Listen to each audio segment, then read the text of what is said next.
we have Milt on standby by phone? Pull up the Zoom right now. It is? Okay, good. Okay.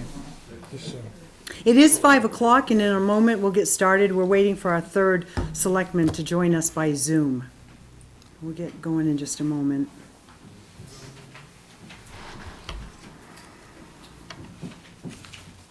maybe have to zoom in on the telephone.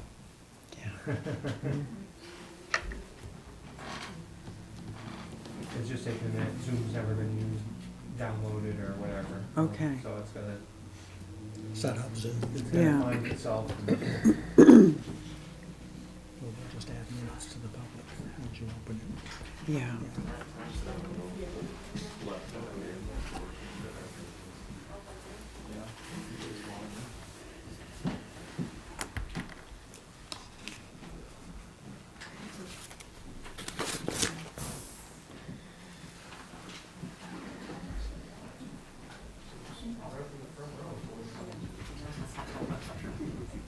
It's like church, nobody wants to find out. I know. It's the spit zone. Yeah.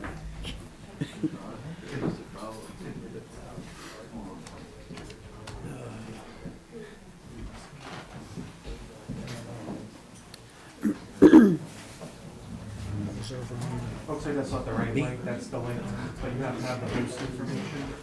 So you have to log in as the host or you can, that's the recipient's link that we gave. Sounds like it might not work. Start Zoom and hit start. So it looks like somebody scheduled the Zoom meeting, so you need the organizer to log in and start the meeting. So do I hit name for this? You can, but I don't know what the meeting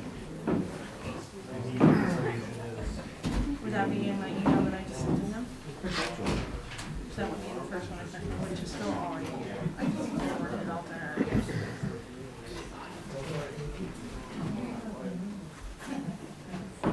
I can always give him a call. Just, So you would need to log in with whatever email address made the Zoom link. And then we may be able to see the meeting started.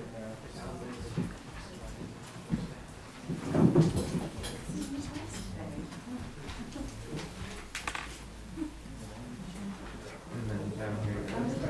I just hate to get it started without him being a part of it.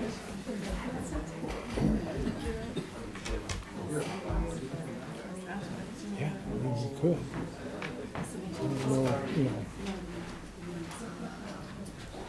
There's actually a vote to come right up at first. I mean, like you said, worst case. We can always call him. And just, yeah, and just have him put him on speakerphone. Okay, as long as everybody can hear. I'm gonna go ahead and call him. I think that's a good idea. All right. And then it's the only emails I've ever used. Do you, all right, yeah, we'll go ahead and call him.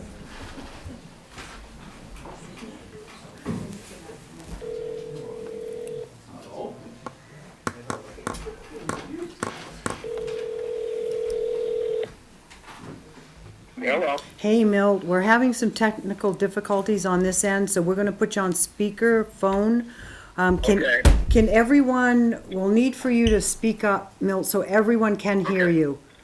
All Okay? right. I'm speaking up. Can anybody hear me? Can everybody hear? Okay. All right, so we will keep him on speakerphone. First order of business, Okay. if everybody please stand and we'll salute the flag.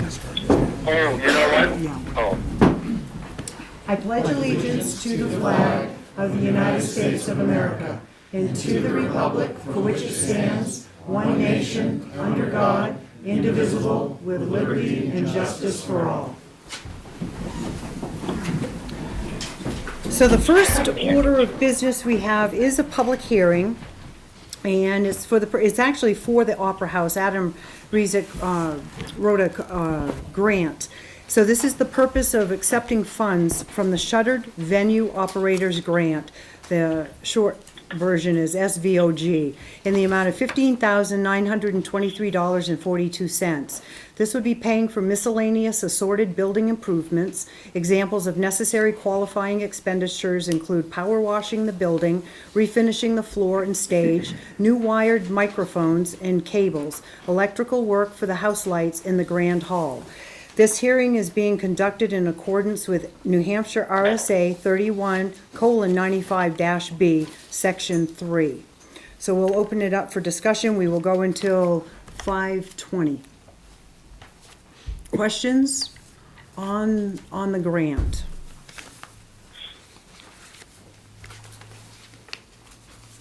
Okay, so Roger, did you have anything? Milt, did you have anything on that? No. Okay. So at the end, we'll keep it open, and then at 5:20, we will vote on that. So the next order of business, we would like to bump some up with permission. We have under new business, Parks and Rec, the approval of the name of the Norton Pike Field to the David E. Stoddard Memorial Field. We do have some family members here too this evening. And we also have Caitlin Leverone with us. If you would like to share, Caitlin? Yeah, so as part of the Parks and Rec Department and members of David's family, we would like to propose changing the name of Norton Pike Field to David E. Stoddard Memorial Field. David Stoddard, I'm sure many would know, he was instrumental in attaining the Norton Pike Field for use by the schools after Hitchner paved their fields and the school could no longer use them. He made an agreement with Pike to mow and provide trash receptacles for the fields. And like many in this room, I'm sure David played an integral part in education of Littleton youth. He was my physical education teacher and was in the school district for over 38 years, as well as after-school programs and coaches many teams throughout the years. I think these are many reasons why changing the field from Norton Pike to David E. Stoddard Memorial Field would be great, especially also since Norton Pike was named for Pike Industries, which is no longer there, so the name doesn't really tie to anything. So, yeah. Do you guys want to say anything else, or? Okay. Not really necessary. I think most of the people here had David school at some point or another. Yeah. That's great. Any questions, Roger, from your No, it point of just sounds like a good idea to me. Milt, how about for you? Yeah, that's a good idea. I knew David well. He's a fine person. Very much so. So will you have an opportunity to do like a plaque unveiling That's what we're ceremony? hoping. There is money in the Memorial Fund already, and there's a bunch of projects that could be done over there, but having a big community unveiling is the plan. Good, and you'll keep us posted on that. Definitely, yeah. Good. Well, thank you. So I would entertain a motion to change the Norton Pike Field to the, now I gotta find it. Madam Chairman, I'll make the motion. Okay, we'll name it the David E. Stoddard Memorial Field. So we have a motion. And I'll second it. So all in favor say aye. Aye. Aye. Good. So thank you. Thank you. Thank you very much. Thank you, Kate. Thank you. Yeah, thank you, Caitlin. So the next order of business is the appointments.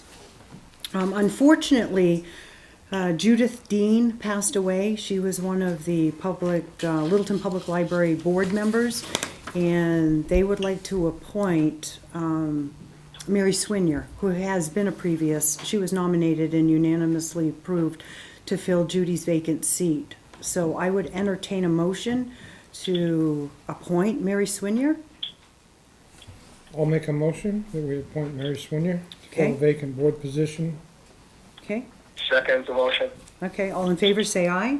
Aye. Aye. Good, thank you. The next is Fire Department, swearing in of the newest firefighter, Jeremy Olson. Thank you. Obviously, the fire service has a lot of traditions in its rich history, and one of them is the bag pinning ceremony. We're swearing in Jeremy Olson, who is an 18-year veteran of the Twin Mountain Fire Department, which I was lucky enough to be able to steal to come to Littleton with his expertise and his history. And we're honored to have him. Throughout a firefighter's career, there's a lot of acts of bravery that people talk about, but one of the biggest acts of bravery is the day you take a job and you actually pin the badge on your chest, because that's the day that you actually risk your life and say that you're willing to put your life above anybody else's. So with that, I'm going to call Jeremy forward to take the oath for the firefighter. You can raise your right hand. Repeat after me. I, Jeremy Olson, I, Jeremy Olson, promise to uphold the Constitution of the United States promise to uphold the Constitution of the United States of America, of the laws and regulations of the state of New Hampshire, the laws and regulations of America, and the bylaws and ordinances of the town of Littleton. and the laws and ordinances of the town of Littleton. ordinances of the town of Littleton. I, Jeremy Olson, I, Jeremy Olson, do solemnly swear do solemnly swear and affirm that I will and affirm that I will faithfully and impartially faithfully and impartially discharge and perform all the duties discharge and perform and perform all the duties incumbent upon me as a firefighter incumbent as a firefighter and advanced emergency medical technician and advanced emergency medical technician for the town of Littleton, for the town of Littleton according to the best of my abilities, to the according to the best of my according abilities, to the best of my abilities, in good faith, so help me God. in good faith, so help me God. And I will have you sign here. Awesome. Congratulations.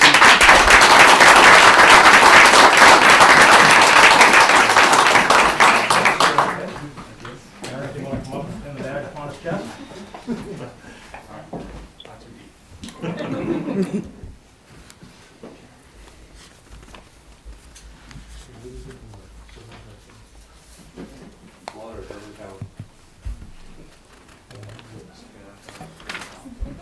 Congratulations, Chief. Thank you. That's great. Thank you, Chief. Welcome, Jeremy.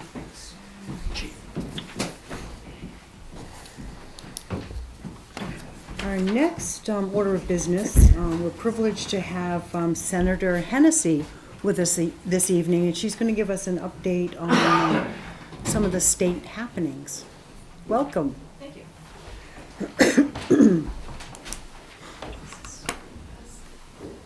Good evening. Thank you for having me here tonight. Erin Hennessy, State Senator for District 1, which goes from Thornton all the way to Pittsburgh. And I'm here just to give you a very brief, because I know that the agenda is very large. This, by the way, is the largest select board meeting that I've ever been to. I was in Colbrook this afternoon, and there was one person there, so, and that was me. I just want to give you a brief update about what's happening at the state level. It is quiet-ish at the State House right now because the House has already submitted all of their bill requests for this coming year, January through June.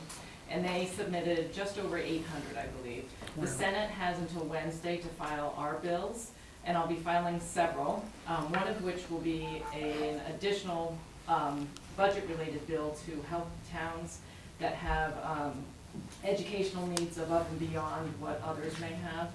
So in addition to the extra funding that I got into the budget that the town had a school board meeting on last week to vote on, I am hoping to put more funding into the state for the schools that need it the most. What I passed out to you is just a very brief overview of what happened in the budget this year. There's a really good document which everybody here can look at, and it just details the high level of what the budget did for New Hampshire, our taxpayers, our business taxpayers, and just general citizens. One important thing was that all of the taxes that anyone pays, including rooms and meals, 2 business taxes, and have been lowered.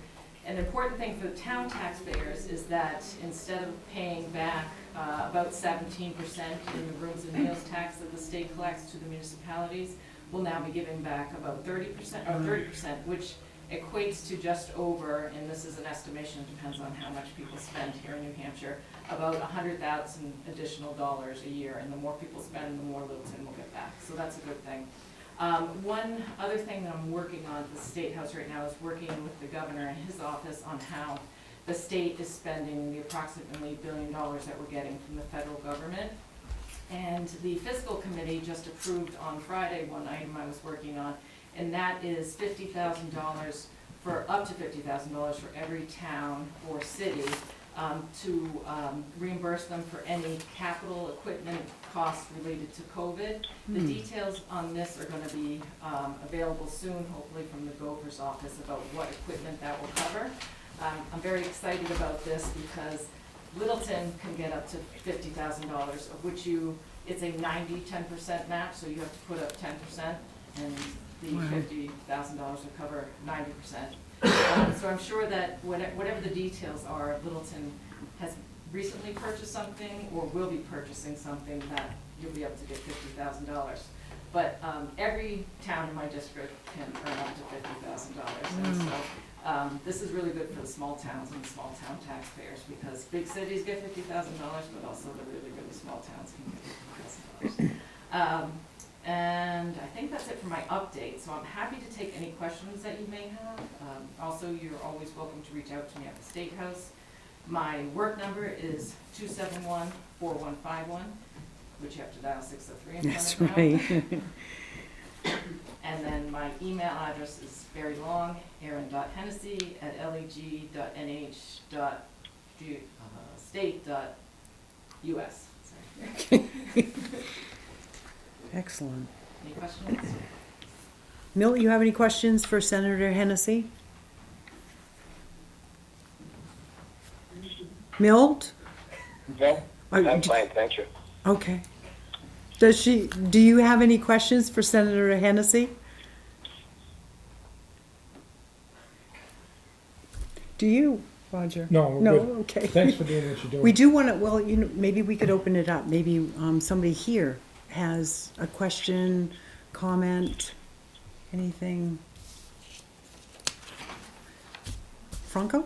Uncle Rossi, I'm curious, is there discussion at the state level to make, besides that $50,000, to make any of that money the state's getting available as grants to communities for project-based, What kind of projects are you talking about?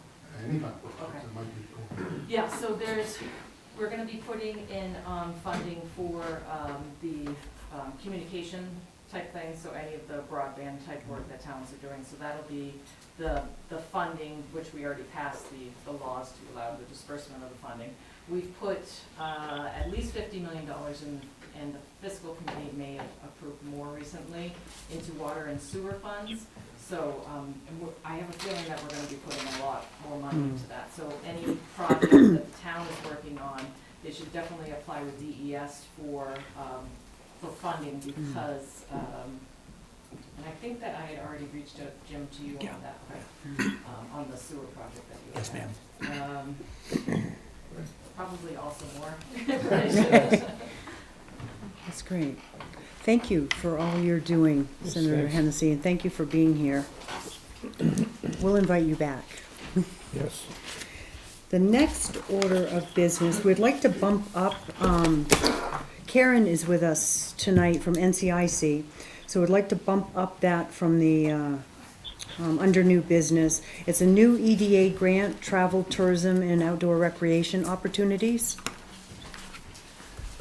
Yes, the background, John Hennessy, Director of the River District Committee, reached out to me involving this new grant opportunity.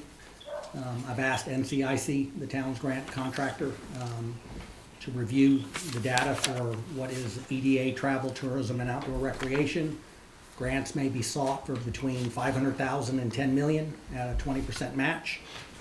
Funds are intended to fund travel, tourism, outdoor recreation projects that include construction, non-construction activities. For the most part, these should be focused on new and expanded infrastructure. Eligible projects include water and stormwater, wastewater improvements, new outdoor recreation and trail infrastructures, public access, nature-based infrastructure projects to improve access to recreation, cultural arts, tourism, facilities, information centers, and broadband.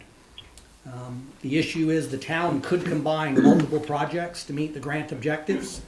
The application could focus on improving travel, tourism, and recreation in the downtown area of the River District by improving pedestrian bicycle networks, connecting the riverfront commons via the Bridge Street pedestrian bridge, outdoor recreation, cultural opportunities, improving transportation network to take advantage of these opportunities, providing broadband connectivity in the downtown. Need a little further research. This grant application would include Main Street Phase 2, full project build-out at $6,784,820. Cultural arts renovation at $1,212,000. Broadband connectivity, $1,135,000. Recreational opportunities for $300,000. And so it'd be a total of $10,131,820. And that's the 20 minutes Okay. public.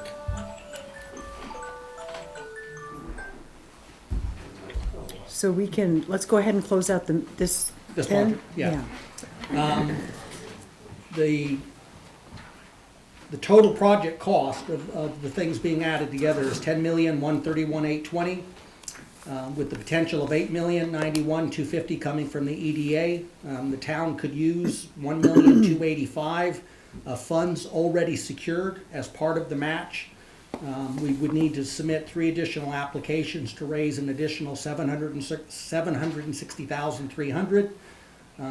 These would be included with CBDG, Tilliston, USDA, Community Facilities. If the grants were unsuccessful, we could decrease the cash budget slightly and increase the match coming from the Riverfront Commons project. It's a very brief overview, and NCIC is the contracted company that works with the town and have been very successful on other grants, so I've just asked them to kind of give a little bit of an overview and to duplicate probably what I just said. Right? Sure, that's a great overview. One thing I will add is that EDA may be looking to increase the federal share to 100% rather than 80%. We'll know as we get a little closer to the due date. So that would be terrific if that were to happen.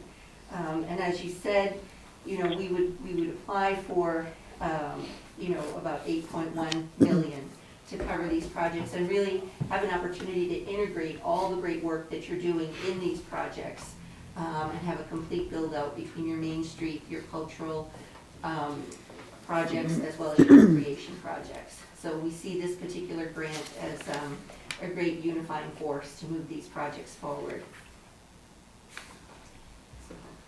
Questions? Any questions on that? The deadline for this particular grant is in January. It's the end of January, right? Yeah, January 31st, 2022. It's coming. Milt, do you have any questions on this? No, I don't. Okay. This material read easily. Roger No, for I'm you. good. Okay. Yeah, sounds like, All right, we can open it up. Anybody here have questions on this?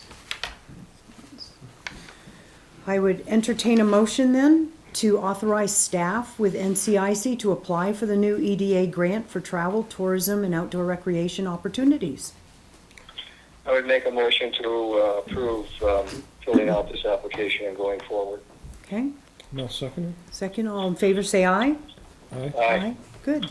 Thank you, Karen. Thank you very much. Thank you, I'm going to NCIC. go home and get to work. Okay, Thank you. thank all. you so much. And Aaron, thank John for bringing this to Yeah. our attention. Yeah, definitely. So let's go ahead and close out. We have ended the public hearing, but before we do and vote, any other or any comments, and this is for the purpose of accepting funds from the Shuttered Venue Operators Grant for the Opera House in the amount of $15,923.42. Any questions, comments? Okay, so I would entertain a motion. I'll make that motion. Okay, Second. okay, all in favor say aye. Aye. Good, thank you. And thank you to Adam for applying for that grant. The next order of business is under administration, old business, the EMS fire overtime discrepancy clarification. Yes, at the last meeting, discussion was had about overtime involving the fire department, and there was a figure reported of $99,813.16, and I had reported to the board based on the town's accounting system that it was 44,802, and so thought there was a discrepancy between the reports, and that's not the case. The report for the 99,813.16 came from our software program called Checkmate, which is payroll. So it just strictly tracks money going out to an employee. So yes, we have expended $99,813.16 through what was the end of August at that time.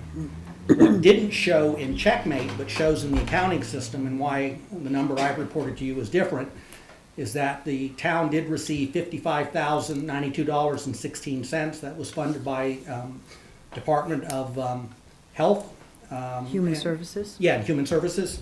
And it was a grant for specifically to cover overtime costs for public safety, first responders in terms of COVID. So Board of Selectmen, Emerson is correct. We have spent $99,813.16, but from a taxpayer standpoint, it's only $44,802 with the $55,092 coming from the grant. So I just wanted to clarify that so somebody didn't think that we were having different books or different numbers, okay? Sure, no, that's good. Okay. And this is bringing it forward, we don't have to vote on anything? No, it was just information to clarify since we had the discussion at the last meeting. Okay, good. Thank you for bringing that forward.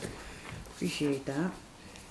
And then the next order of business, again, is under old business, and it's the EMS Public Safety Service in the town of Littleton continuation.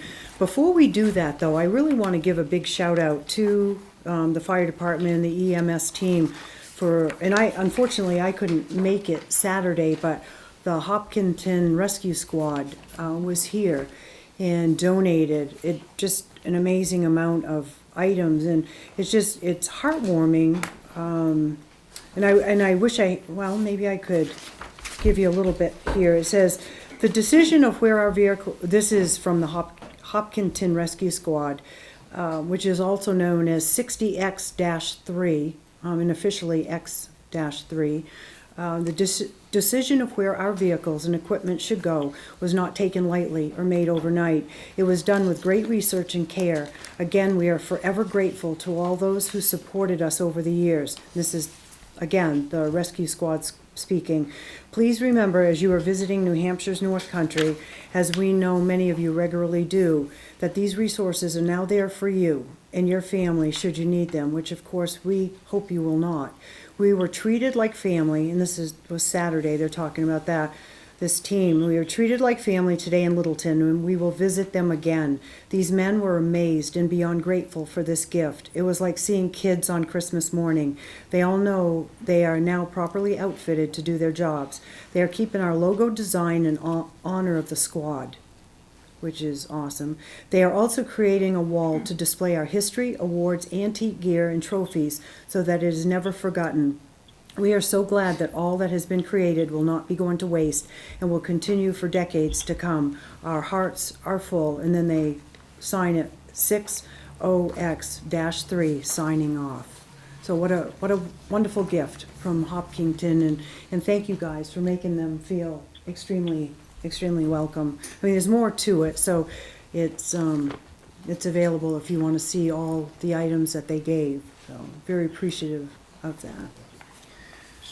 Okay, so now the EMS Public Safety Service in the town of Littleton continuation. Yes, we brought it to you at the last meeting.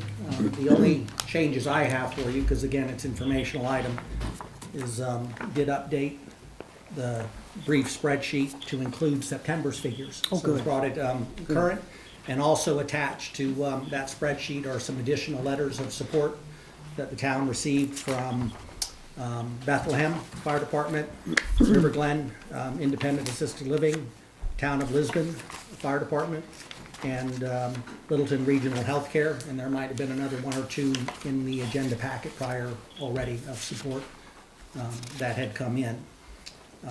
Yeah, we got some emails through on the webpage of that. Yeah. So the information is as up to date as I think we can get at this point, and I think Board of Selectmen, Bratz, has an additional report that may be in your packet called Fire Rescue Overtime and Call Coverage, which kind of ties in to this. So Milt, if you don't mind, I'll turn that portion over to you. Okay, thank you, Jim. I did a study this summer based on the fact that one of the expressed concerns about the fire department, separate from EMS, but just the fire department itself, is the amount of overtime in the past that has been generated. And some years ago, there was actually two members of the community went to the fire department and looked at the overtime numbers, and I guess discovered, and we're going back now maybe 15 years, some issues that made it look as if the overtime, for lack of a better term, that there was a thumb on the overtime scale. And you know, as we all know, this is a 24-hour, 7-day-a-week, 52-week-a-year, 365 days a year operation.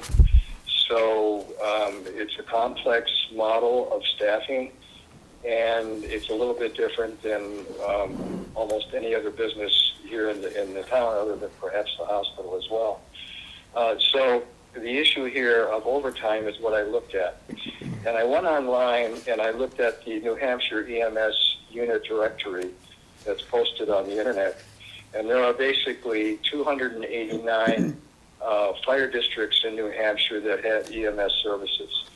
And of those 289, there are 28 that have the same staffing model that we have here in Littleton, or including us, which is where you train the firemen and the ambulance personnel to do both jobs. And so it's a functional integration of tasks.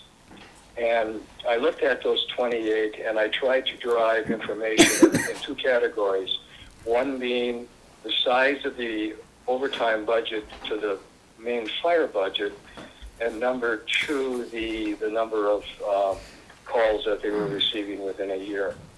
I had some other demographic information on each of the communities, but I didn't include this in the report. So what I said in the beginning was basically there are 5 reasons from my perspective to keep the fire service EMS unit intact and continue on with it here.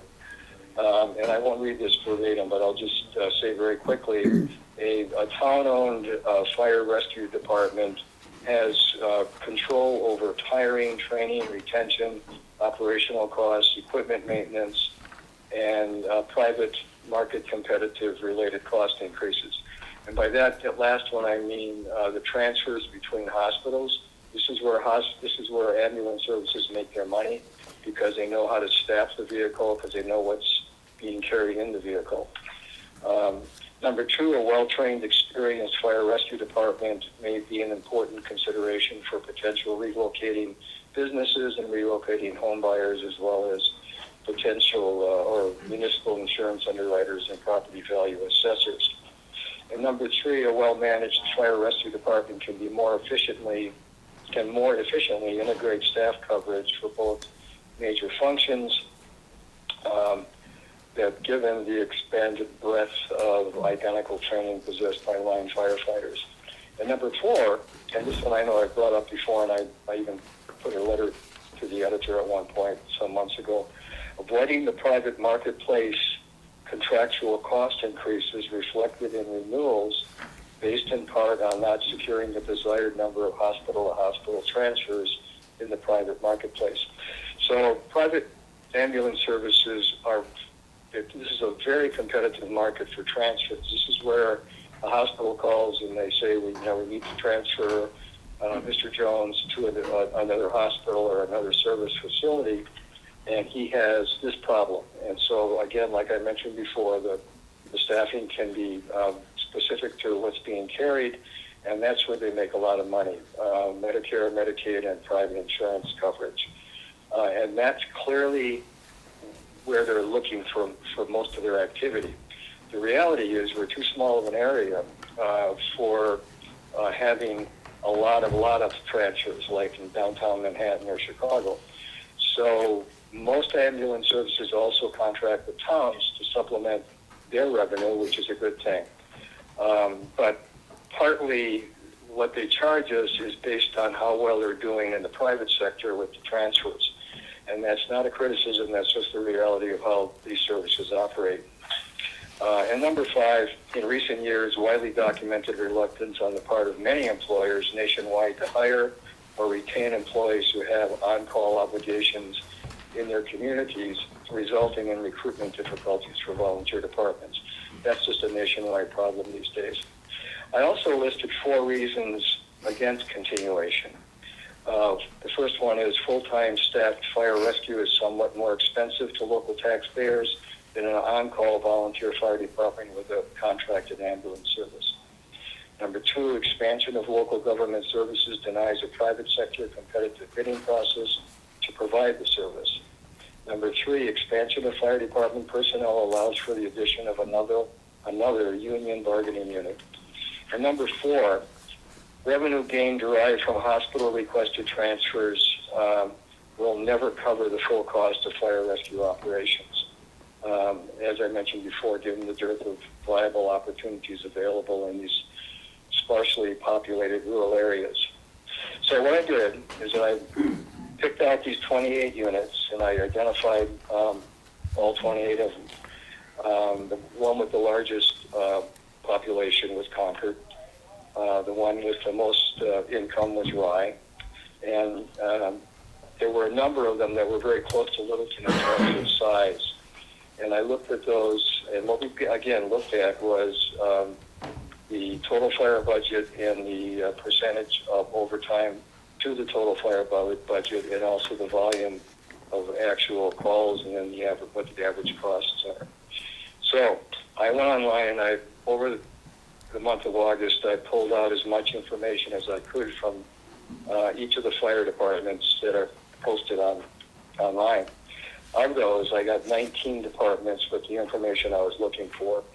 You know, as we all know, when you go online to a website, because there's very few criteria listed in terms of what you have to say, some fire chiefs were very verbose and talked about a lot of things and gave a lot of numbers, and others just gave short summaries. So I only got data that we could compare to 19 departments. And what I said to the fire chief initially back before we started this is that if we're an outlier, we need to know that, and we need to demonstrate that to the taxpayers, and we need to figure out a way to modify whatever we need to modify to bring the cost down. So I looked at these, and I can't give you a description line by line, but let me get to the discussion part of it after I compared the fire budgets to the overtime budgets to the call volume and then the average call costs. Littleton's 2010 official population was 5,870.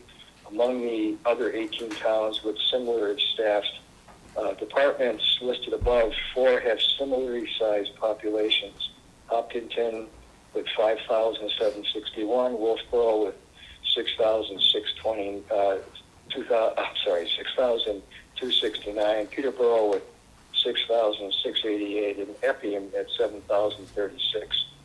In reviewing the overtime budget percentages among the 5 communities, so Littleton's percentage is second highest to Peterborough's. Peterborough, ours is 6.1%, and Peterborough's was 7.2%. Among the 5 total fire budgets, Littleton is again second largest, within a spread from $750,000 to $1,972,000. We may want to have the fire chief explain a little bit about Peterborough having a $750,000 fire budget, because he looked into that a little further, and he can explain why it's that small.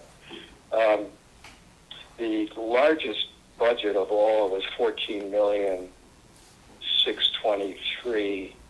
I'm looking for Concord right now. Oh, it wasn't in here. Okay. Concord wasn't one of the communities that yielded all the information we needed. But Salem's budget was $14,623,000, and I think the smallest one was Kingston at 540,000. So, among the 5 total fire budgets, Littleton's the second largest within these 5, with a spread of 750 to 1,972,000. In relation to call volume, Littleton is near identical to 3 of the 4 other districts that I looked at. And then when I looked at all 18 or 19 towns, in overall comparative ranking among the 19 districts, Littleton ranks 9th in overtime budgets percentages to the total fire budget, and 10th most costly among the 19 average call cost cited. The overall fire budget is 9th among the 19, with the median for the group being Wolfboro with 1,972,060. So the median being the 50th percentile. My conclusion was basically, if I can get to it here,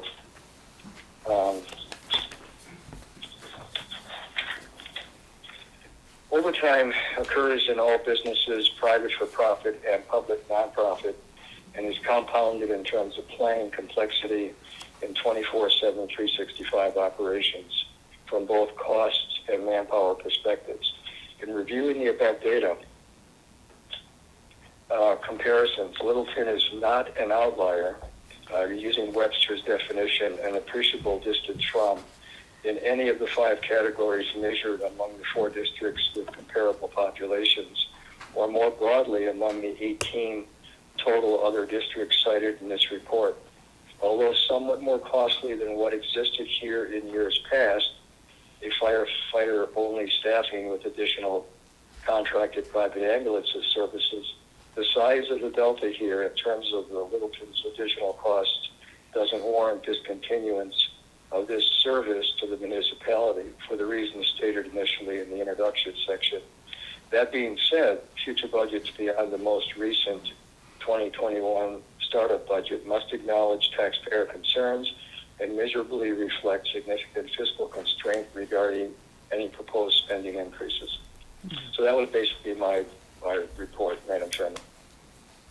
Thank you, Milt. Appreciate that. Okay. Roger?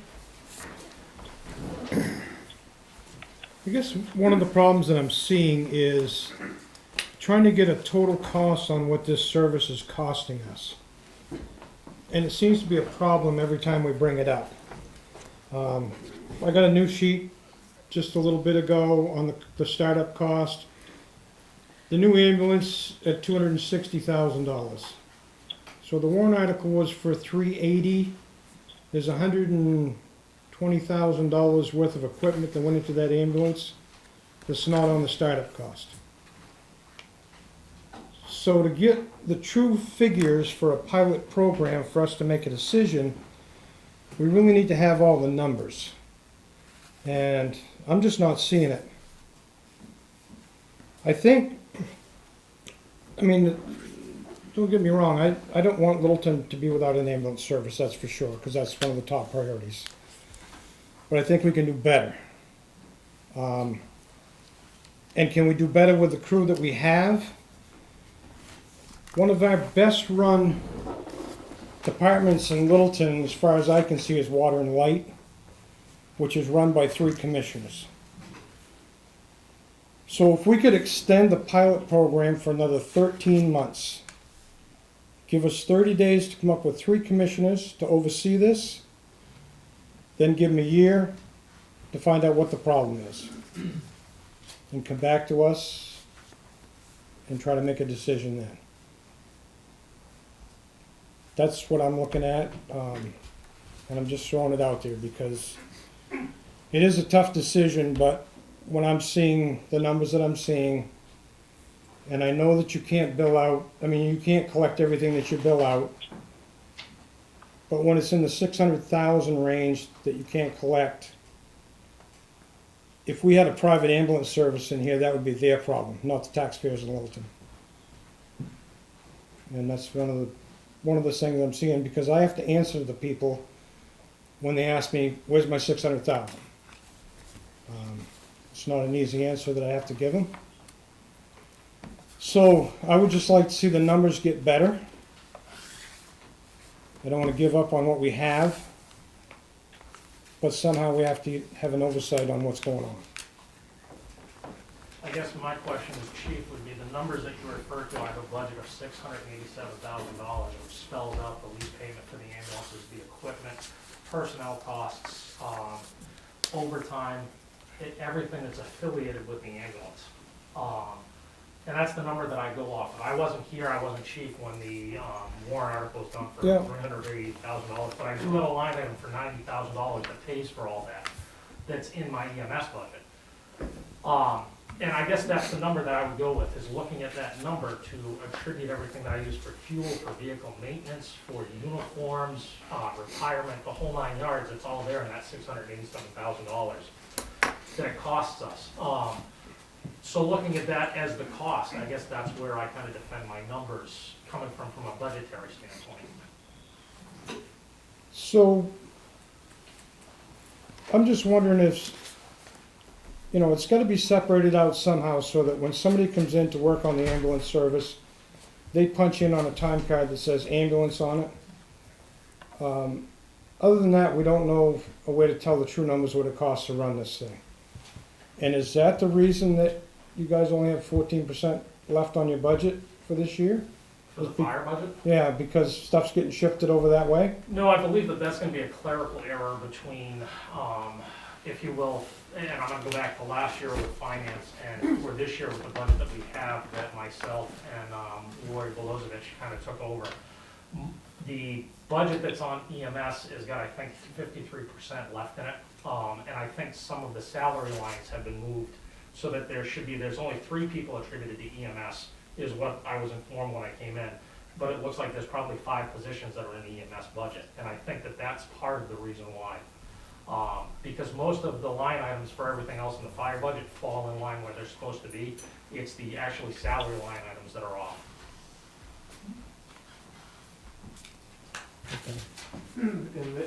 If I may, I'd like to address the $600,000 that you mentioned. Healthcare finance is extremely complex, and a lot of times we approach it with what I consider a hardware store mentality. A hardware store owner buys a pound of nails for $1 and they sell it for $2 or whatever their margin is. In healthcare, because of the complex agreements with Medicaid, Medicare, and private insurers, we provide the same level of service, but sometimes that company or government only reimburses us $100. Sometimes they reimburse us $400. Commercial insurers may reimburse us $800. But we bill the same amount. We bill, let's just say $1,000 per call. And so when it looks like we've lost $600,000, we haven't. When we transport a Medicaid patient and they pay us $100, we have to account for that $900 difference between what Medicaid paid the town of Littleton and what we billed and said the service is worth, $1,000. Those $900, that is what totals the majority of that $600,000. Those dollars were never real dollars that ever existed, but we, because of the requirements under the IRS, are required to account for that loss. That's why if you read like the annual report from local hospitals, they'll say that they gave $50 million in charitable care this year. Well, how can you afford to do that? Well, it's because of the same type of situation that they have with their paramedics. So it's not that the $600,000 ever really existed in an actual form that if we had maybe billed better or if we had done something more, we could have collected that. And that's a common issue that I know a lot of people have a misunderstanding with healthcare finance. So do you have a percentage of what that is, the neglect on the Medicare and Medicaid compared to the non-insured that you take? So we can, typically the non-insured are self-pay and they typically are no pay. And we, I was working on a report, I was able to identify about 60 transports of homeless patients in Littleton to the emergency department that are all self-pay. They don't even have real addresses. I mean, there's just no way to recoup, that money. But we can through our billing company say, what percentage should we be collecting from each of these payer mixes. When we started the system, we asked MRI, who was the contractor that wrote the original management letter that got us going with this, what should be the billable rates? And they provided us rates that are 200% above Medicare rates, because in their expertise, they determined that that's where you're able to collect the most amount of money from the private insurance companies. So that's where the rates ended up where they are. So we could set the rates, a previous company set the rates really low, but they didn't collect anything above what's available from the insurance company. So their collectibles are lower. What did it mean? It looked like they were really efficient. They didn't really have much of a loss because they never really asked for much money to begin with. So we could go through each payer mix and say, you know, what percentage do they actually pay? And we're actually going to be required to, under Medicare law, they paused it for COVID, but on a 3-year rolling basis, we're going to have to demonstrate to Medicare what it actually costs to provide the service. And they'll use that to defend the rates that they provide. Thank you. You're welcome. Anything else, Roger, right now? Nothing right now. Okay. Yeah.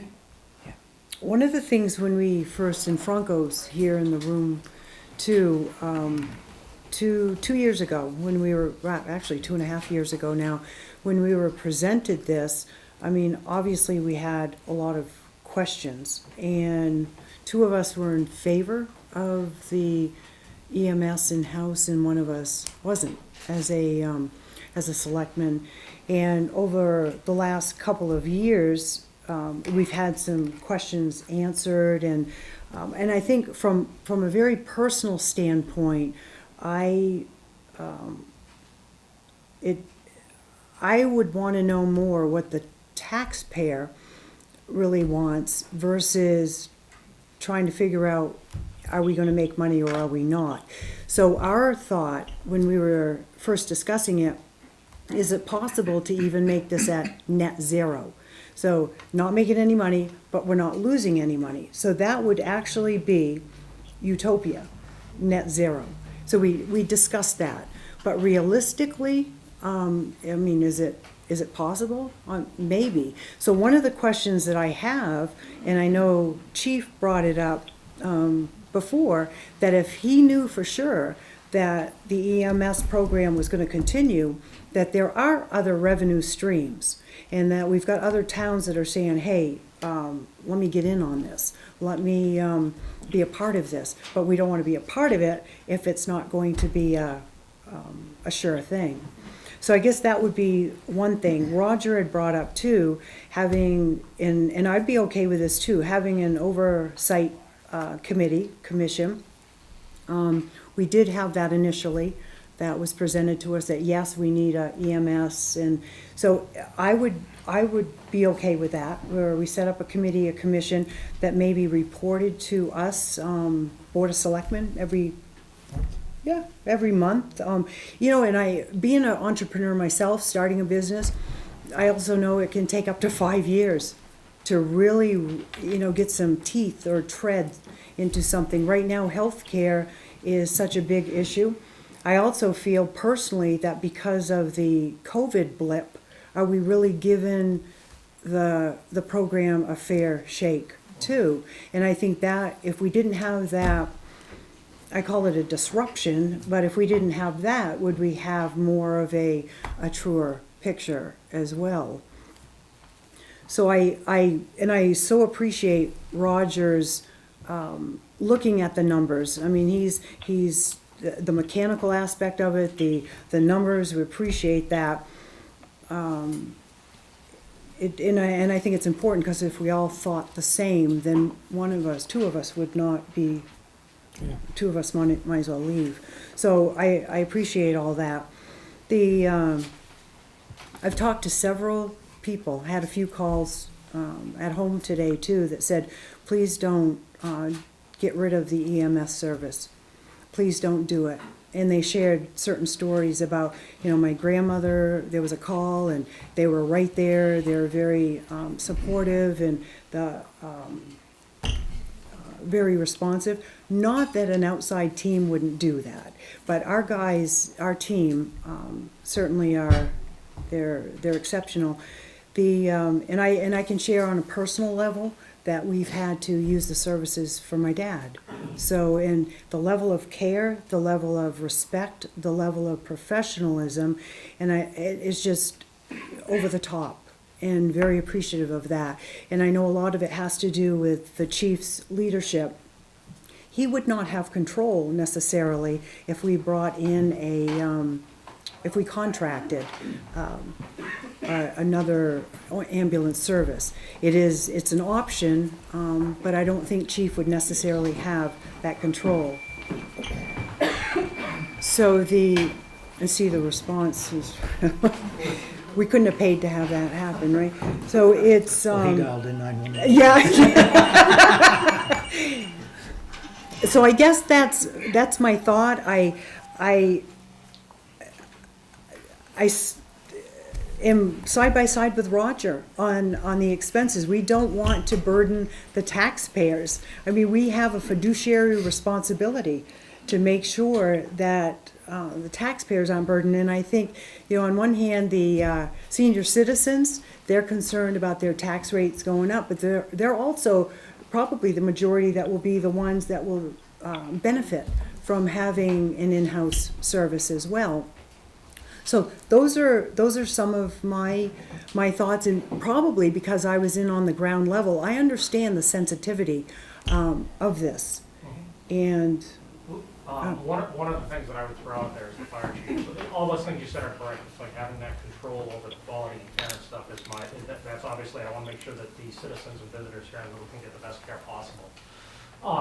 You guys have a EMS commission that is at your disposal right now, and with that being staffed, now that we have full membership with that and stuff, and I can call for a meeting with everybody, one of the envisions that I have with that is to become the, if you will, the financial board that oversees that aspect which MRI identified in that first study, to say that there should be some type of a management or a financial oversight committee, where everything, they would meet at least quarterly, and we would change that mission of that commission to be able to look at what the fire department and the ambulance service is doing, whether it's being cost effective, meeting the national standards, and meeting the standard of care for our town. And at the same time, if we did have other communities that wanted to contract with Littleton, that would be the board that would actually look at it to say, is it cost benefit for Littleton to participate with this? Is there a benefit, to make sure that we're meeting the needs across the board, just not only of the residents, but from that financial standpoint as well too. Transparency is something that I am about. It's like I open up my budget at the fire station. It's like the equipment belongs to everybody that's here and everybody that's out there that's a resident, to come in and see what's there and see what we do for you. But that's another level, is being able to utilize that EMS commission as your commission to be able to report back to you as an advisory committee on what's going on. So I throw that out there as a possible solution for that, because I think it's set up for that the way it is right now. okay.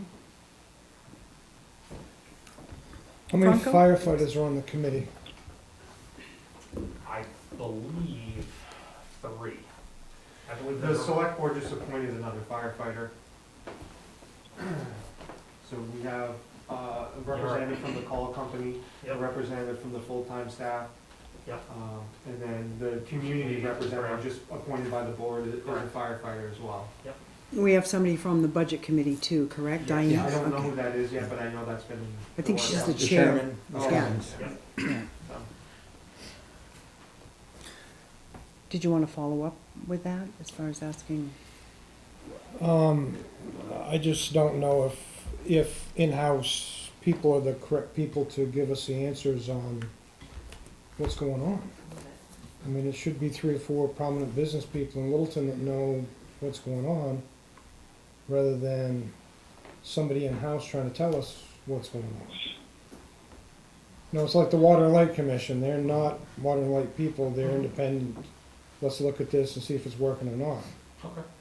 It just, I guess I take offense to that because it makes it sound like you distrust the fire No. department. Well, And it's just, that's- the fox in the How do you henhouse really thing. know what's going on? And I do appreciate that, but that's where I look at the other members that are on that commission of being able to bring in that different side of things, because I think that from an industry standpoint, the people that actually do the job and actually are the ones that understand the standards and the level of care that needs to be provided, they need to have that input that's on there too, which I believe is probably the reason why it was set up with the initial 2 or 3 that were put on the committee.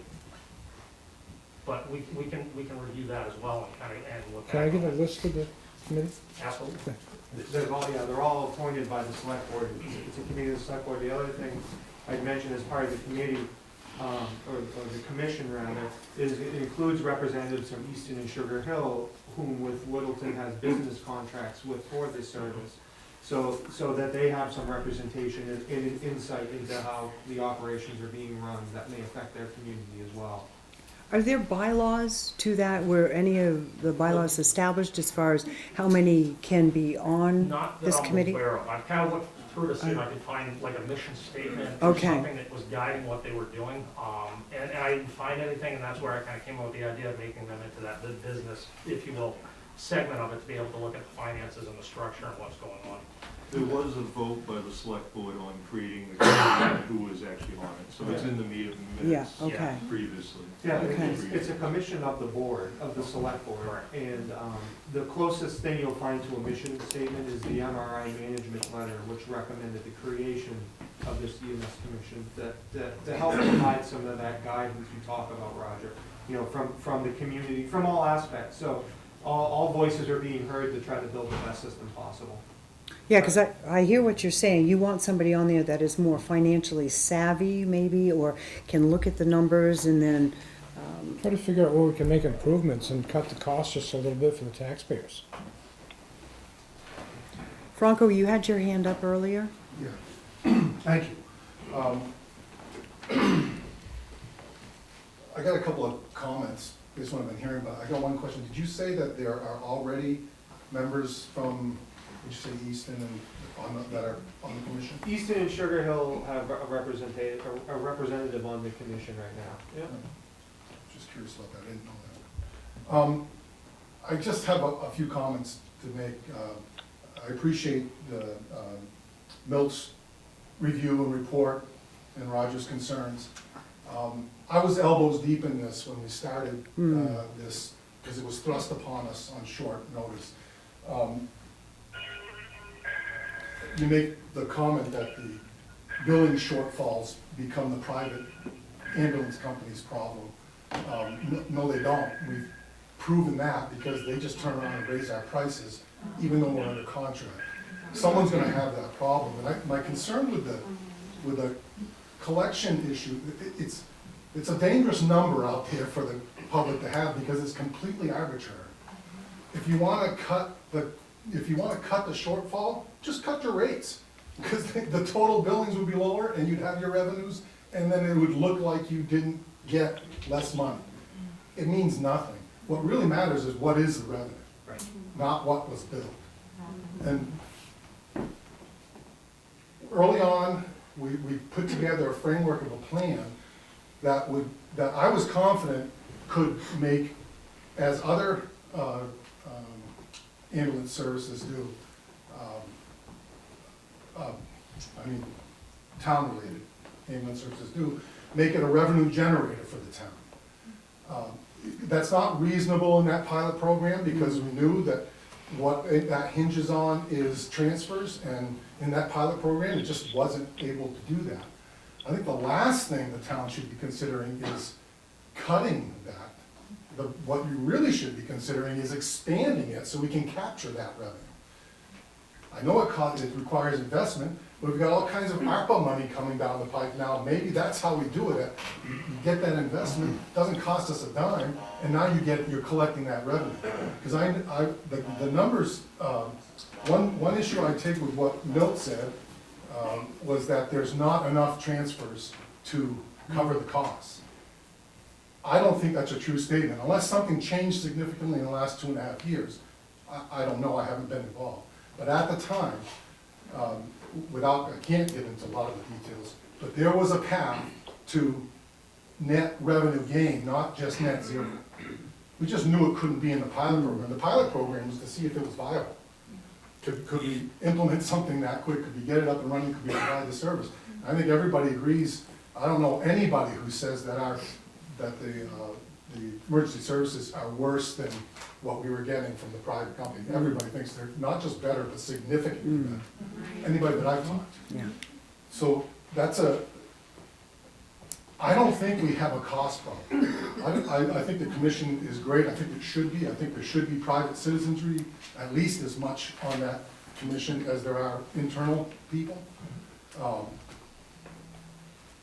But I don't think it's a cost issue, this is a revenue issue. We can get more revenue if we build the system, plan the system the way it can be done.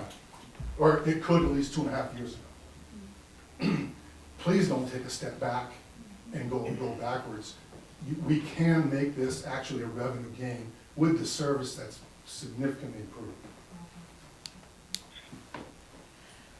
I've got a whole lot of notes here that don't mean anything anymore. I would just ask you guys to really carefully consider this before you take a step back. At the very least, I think we need to make the step at least forward enough to start giving the chief the ability to capture the additional revenue that we could capture. So you're thinking 3 more ambulances, 2 more firefighters? Is that what you're thinking? I don't know, well, I don't know that it's 2 more, but it may be 1 more. But I can tell you that the numbers worked. The numbers were a significant revenue gain but we couldn't make that investment at that time. It just wasn't plausible. ARPA money coming down the pipe does make it plausible. And the revenue is there. It was in our analysis 2.5 years ago. Milt made the comment that it isn't there, and maybe something has changed, maybe it's just not the case. Based on my discussions with internally and with people at the hospital, et cetera, I think it's there, and I think we can make it a revenue positive. It's not gonna happen this year, but it would require investment. But quite frankly, even if we don't do that, we're still in a better position today than we were 2.5 years ago. And we should stay the course. Thanks.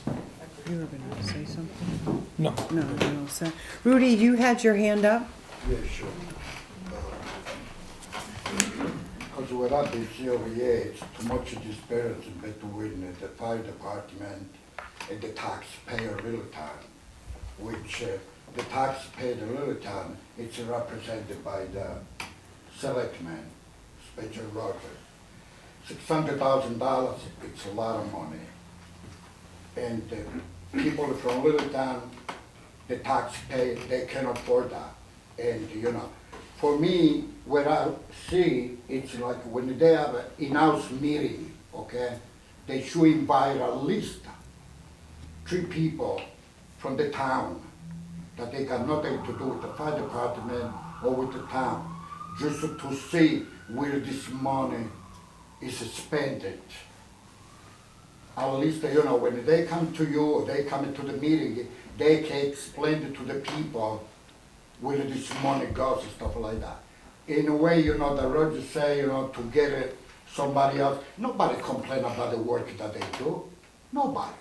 I talk with a lot of people. Nobody complain. They are the best, qualified, everything. But we're not talking about the work. We're talking about money. Money that people in none have. And that's my main, subject about this argument. It's money. You guys gotta do whatever you gotta do it. It just, the $600,000 has gotta come out to some place. That's it. Thank you. Thank you, Rudy. Anyone else? Okay. I know, Roger, you were saying that there's numbers that are discrepancies. Like, what got us to this point in EMS? What got to the point where we could compete using firefighters to run the ambulance system? Major jumps in private EMS. What's it gonna cost in 15 years, in 10 years, in 5 years with private EMS? You're demanding the numbers now. Like, I just wanna know, do you know what those numbers are gonna cost? For a hired out service? Yeah, in 15 years. No, we don't know what that's gonna be. There's no real number. But I know what the retirement program will probably be for you guys. And, you know, what No, I'm I saying is get if they that. hired I out the understand service, there's none of that. Yeah, but we added 3 people, right, to run the ambulance service. That's what MRI, we agreed to, 3 people. In my personal opinion, I know why there was 2 more added, which I'm glad you guys added 2 more, because it's greatly benefited our operation. But it's based off of overtime, right? That was the biggest driving factor. That cost the taxpayers a lot of money. And that was your guys' decision. Now I feel like that is where your discrepancies are. One of the things with that, hiring the 2 firefighters is we got, I'm gonna say talked into it, and I regret that, from pie charts and everything else, trying to tell us that if we had 2 more firefighters, we'd cut the overtime out. And so we kind of voted for it. And a week later, the light come on in my head thinking, after 2 years, they get 5 weeks paid vacation. We're gonna be right back in the same boat. And I tried to pull it back and I couldn't. So that's my theory on that. Needs to be talked about, not just saying the numbers are there, because if you do the math out, it seems like it plays out pretty cost neutral the way we agreed upon with MRI, to me. But I'm not a numbers guy, and I don't run the budget. But Did you read the full report from MRI on this? I am very familiar with the report from MRI, yes. Very, very familiar. Bill? Yeah, last week when they brought up the truck from Rochester, they gave us another truck to use. The firefighters from down there, they were deputy chiefs, and they said they had a company that did the ambulance service for $40,000. But they just increased it to $700 for 1 unit, $700,000. That gives you an idea of what it probably would cost, to do something like that. The price is going crazy.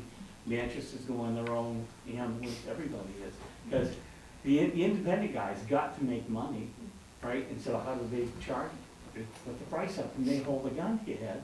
They did that to us twice, Alex and Golden Cross. Exactly. I think we have to keep an eye on what's going on around here. I mean, so I know how you like stuff to balance. I do too. Okay. There are ways. There are ways. One of the other things we were concerned about too and talked about, if we did go that route, just saying if we did, with a private ambulance company, we would probably have to house them in a different facility. And then we've got the expense of that, so. Yeah. Caitlin? Yeah. Courtney Bowler. Yeah, I think it's great that you want to be accountable and have that fiduciary responsibility to the taxpayer. However, as a taxpayer, I'm willing to pay those taxes if it means that I have a better quality service and not a private service that can change their rates when the contract ends. I would prefer to have the service with my town and support the people who are living here. Yes, the private service, they'll bring in people, they'll hire people from the local community, but I find it more valuable and I prefer to spend my money that way. Good, thank you. Who else? Other comments, questions? I have a comment. Okay. Have you thought about how the population goes up during tourism season? And how that might increase the call volume and the need for more staff? Actually, Chief Smith could probably speak to that too, because we're more like a small city than we are a town. Actually, Hopkinton actually noted that in their. Yes, they did. So, Yeah. Well, we police around 12 to 14,000 people a day. So your physical population of 6,000 or 5,900 or whatever it is inaccurate on what the firefighters are responding to, what you're asking. 14,000, 12 to 14,000. And then at night, it doesn't just automatically drop down to 6,000 either. That's why we're on 24/7. We have businesses that are open at night. We have an interstate. So I don't think the physical population of the town correctly reflects what their calls for service would be. Here's one Bill? other thing. A lot of people think because our department is union, that's what costs us money. It doesn't. It's the retirement that the whole state gets. I think we forget about that. And, so when you compare money, Roger, it's not the fire department, the union, the employees, it's the state. We have to pay it. We don't have a choice. And what's that run? 20, somebody getting $20 an hour, they're gonna have about $24, $25 in benefits, correct? Between retirement and insurance and all that stuff. So if we didn't, the unions, we made the unions come here because we were having guys work 72 hours a week and paying them $350, you know? I think we have to put that behind us and, you know, try to make this thing work. Other comments, questions? This whole budget thing, has that taken into consideration all the new people that have moved into the town of Littleton, like Mr. Smith said? I mean, you can't even, there's no vacant houses, no vacant rents anywhere. So you know that the population has increased in Littleton, along with their call, along with COVID that has happened over the last year as well. I do know that he wants the budget to all come together, but that being said, you know, a lot of people have COVID, a lot of people are uninsured, they go and pick them up, they don't get paid for them. And, you know, some of that loss, again, I think that should be tracked at some point to know what the loss of that part is. I think COVID has played a big part of this as well. All the calls that they go out. Definitely. Don't get paid. Thank you. Other comments, questions? I was gonna say, I can speak, I'm not a taxpayer in town, but the thing is we've had this for 2.5 years now, and we're going on.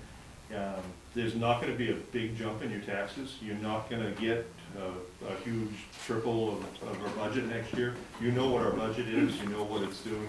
The MRI report that Roger referenced it recommended adding 3% on every year. There's some discrepancy on that, but that was their recommendation. The thing about it is over the last 2.5 years, you guys have gotten your tax bills. You know what you're paying. It's not like this is gonna be another big hurdle on top of that. And it's not gonna be a huge increase. If you've been able to afford your taxes last year, it's gonna be just about the same this year. It's not gonna be a big thing that we don't know every year. So the department works for you, we all work for you, work for the town. So you know what's gonna happen, and it's oversight by the town. So, and they can control us and control our budget. So. Thank you, Lieutenant. You're welcome. It's just for you to say, bro. It's very easy for you to say. Any other questions or comments? I think one of the things that I personally have found, and I don't know, probably Roger as well, and Milt is, and we said it's the taxpayers. I mean, and what we keep hearing is it's okay. You know, as a taxpayer, if it means that it's going to go up a little bit, we're okay with that. We'd rather have the security, we'd rather have the safety, we'd rather have the immediate service. And certainly, you know, the calls I got today spoke to that. The letters that we've been receiving speak to that. And, you know, we want to do the taxpayers' wishes. I mean, we're just a board of 3, but we do have a responsibility to carry on what the taxpayers want. And we, you know, we're even hearing from Bethlehem, we're hearing from Lisbon, and I'm assuming you've had contacts with them too, that please keep this going. Please keep it going. Littleton Regional Health Care, I know that's on the brink. They do have a contract with Lancaster, I believe, as far as transfers, but that over time could be a revenue stream. We've got other emails. I know Representative Joe DePalma IV had written us a letter, very much in favor. I'm writing to you to express my support for the continuation of Littleton's town-run EMS service. It is obvious that our town is growing, and as a result, the services we provide our community must adapt. That's from him. Another one that says, I am firmly behind keeping the ambulance service as it stands now. I have been a beneficiary of their service and found them to be professional and caring.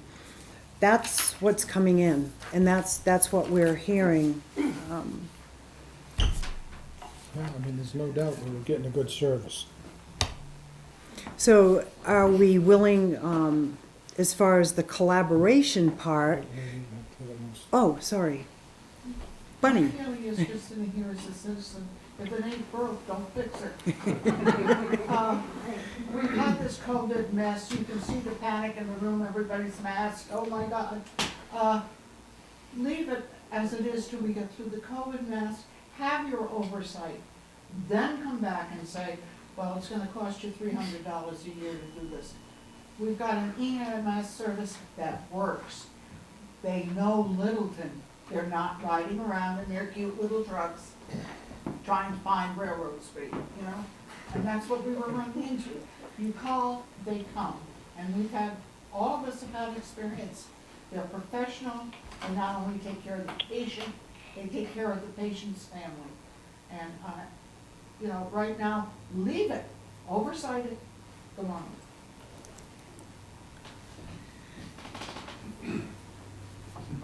How do you top that? Amen. No, seriously, any other comments, thoughts? Milt, Roger, how do you want to, I mean, do we want to make a decision tonight? Do we feel like we maybe need to tweak the commission? Terry, I like Roger's idea of having a commissioner group overseeing this in the long term. I don't think it's fair to the staff or to those in the community who want to see this continue that we put a time frame on it. We should make a decision tonight to go ahead with this. The commissioners can come back to whoever's on the board in 2 years or whatever if this thing is out of control and end it. We can always end it. But in fairness to the people who work there, I think they need to know that they've got a future here, at least as defined by us currently. In a few years, there'll be 3 other selectmen sitting here, and they will have to deal with whatever the commissioners recommend. My assumption is, as I think has been stated here tonight, that things are going to get better in terms of revenue coming in, and that there's other streams that are out there that are sort of waiting for this to happen. But I wouldn't put a time frame on it. I think having these commissioners is a great idea, and I think it should be permanent and ongoing for as long as a future select board thinks it should continue. We may also want to ask the town on a vote, which is just a recommendation, not a binding vote, as to their thoughts for having a commission as well. But anyway, those are my thoughts. I think we just need to make the decision tonight. And again, I would advocate going forward, but I clearly like Roger's idea that we should have another group looking at this on an operational basis going forward. If we decide to go that way, then maybe each one of us select board members would bring somebody to the table. That's a good idea as well. Yep, I agree. What I could recommend is to kind of separate the 2 issues. Right. There's the issue of the program being a town service. Make that decision, yes or no. I mean, based on what you believe is right for the town.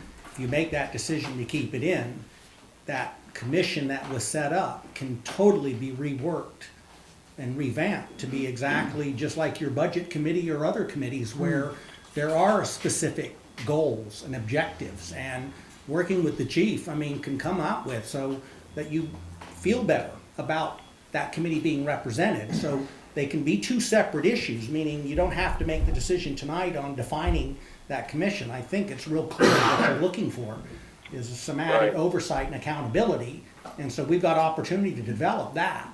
But in order to do that, we kind of need a decision on whether to keep the program going or not. Or not. And you know it's also having an impact on us involving other budgetary issues. Right, right.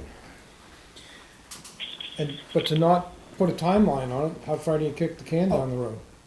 No, I didn't mean that in the sense of the commission. I think that if you made a decision tonight to make this a permanent general fund program, not a revolving fund program, you can do that, and I think within a short period of time before the end of the year, Chief and I and working with his staff and some of the people they've worked with can come together with maybe a better definition of what kind of commission you're looking for and whether or not the people that are currently serving are the ones that you want to continue in that, or if you want to add to it, you know, to make it a broader board so that you maybe include some additional business folks. With not picking a side, pro or con, the numbers aren't going to change. It's healthcare. It's the biggest mess we have in this country. I mean, there is no consistency in healthcare. And as they said, if they pick up 60 homeless people, chances are very good they don't have insurance, and you can bill them all you want. And so I'll give Mr. Miller at least some credit in there, you know, that we do these numbers because we have to accounting-wise. They have to in reference to Medicaid and Medicare, in reference to how they bill. But at the end of the process, there's a lot of people that benefit, and we talk about the taxpayer. Well, in reality, if you weren't doing it through the public service, as police and fire are done, they're going to have an indirect tax increase because somebody else is going to chase them for every dollar. And so Mrs. Smith, that maybe gets picked up today, that private company is going to say, okay, your insurance company paid us $300, but that call was $1,300, so now you owe us that $1,000. So, I mean, to be honest, you just have to understand it's public safety, and you can get as close to break even as possible, but this is one of those things that you look at in society and say, is this worthwhile and subsidizing for the overall benefit and welfare and safety of the community? And it's kind of a reason why you have a professional police department and a professional fire department.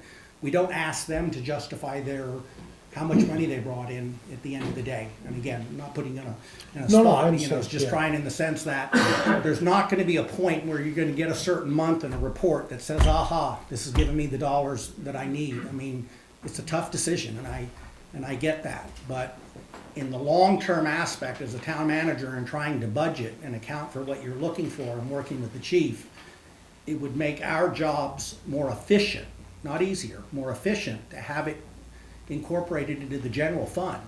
And that's where you get the true cost of things. That's what generates your tax dollar. That's what generates your tax rate. So the citizens are always going to see that cost that's in there. The way it's set up now with this kind of revolving fund setting aside where he's got this separate budget, it's like a part now. We're like trying to mix and match, and that's where you get a feeling of not getting the accurate numbers. Right.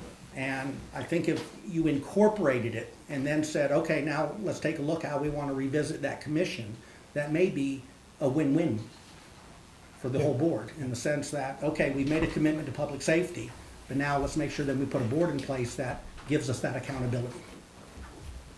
What do you think of that, Mel? Yeah, that's fine. I don't have a problem with that at all. I just want to clarify too, that it would be that the commission would be not because we don't trust you guys. I mean, 100% trust you, 1,000% trust you. I think all of us, even on a personal level, need accountability. I know I do. So I think that would be the purpose of that. Right. So, okay, here we go. I will entertain a motion to to keep the EMS program under the fire service. I'm probably not saying this right, but and to continue on a As a general fund, public safety program. yes. Yeah, Now, I'll should make we- that motion. Okay, Yeah. all right, thank you, Roger. Do I have a second? Second. Awesome. All in favor say aye? Aye. Aye. Aye. Now, would you like a motion on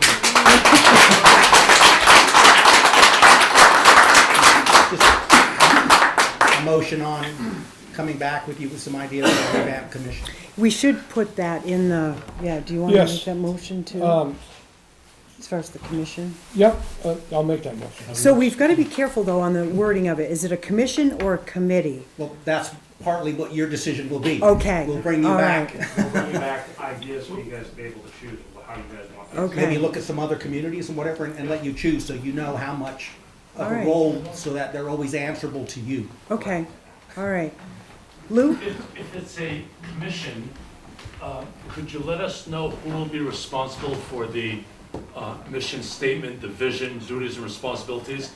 And if so, will the chief be able to play a role in developing that? Oh, I would say very much so. Yeah, yeah. Thank you. Because it concerns me sometimes, you know, when we say, sure, let's do a commission. Well, first of all, thank you for prolonging the EMS program because I work up at the school. And if you want to talk about a partnership that exists between the EMS and the fire that never existed before, it's happening right now. And it's because of the chief and his men, really. It's just, I could tell you stories that's just phenomenal. But, you know, I hate to start something and say we're going to have a commission and not know where we're going with it. Sure. Or what the duties and responsibilities are. But as long as he's going to be part of it and we will develop goals and vision, mission statements, that's fine. No, I think that's good. So we should have a motion on that then. And do we Yeah, want I to put a mean- time frame on that? As far as to have it, In place? I mean, realistically? I'm just thinking from a timeline, realistically, maybe within 1 month, be able to come back to you with the, based on. Let's say by the end of the year. Yeah. Yeah, just because Okay. of the holidays and all coming in Oh, there, yeah. come back by the end of the year with a recommended framework of a advisory commission.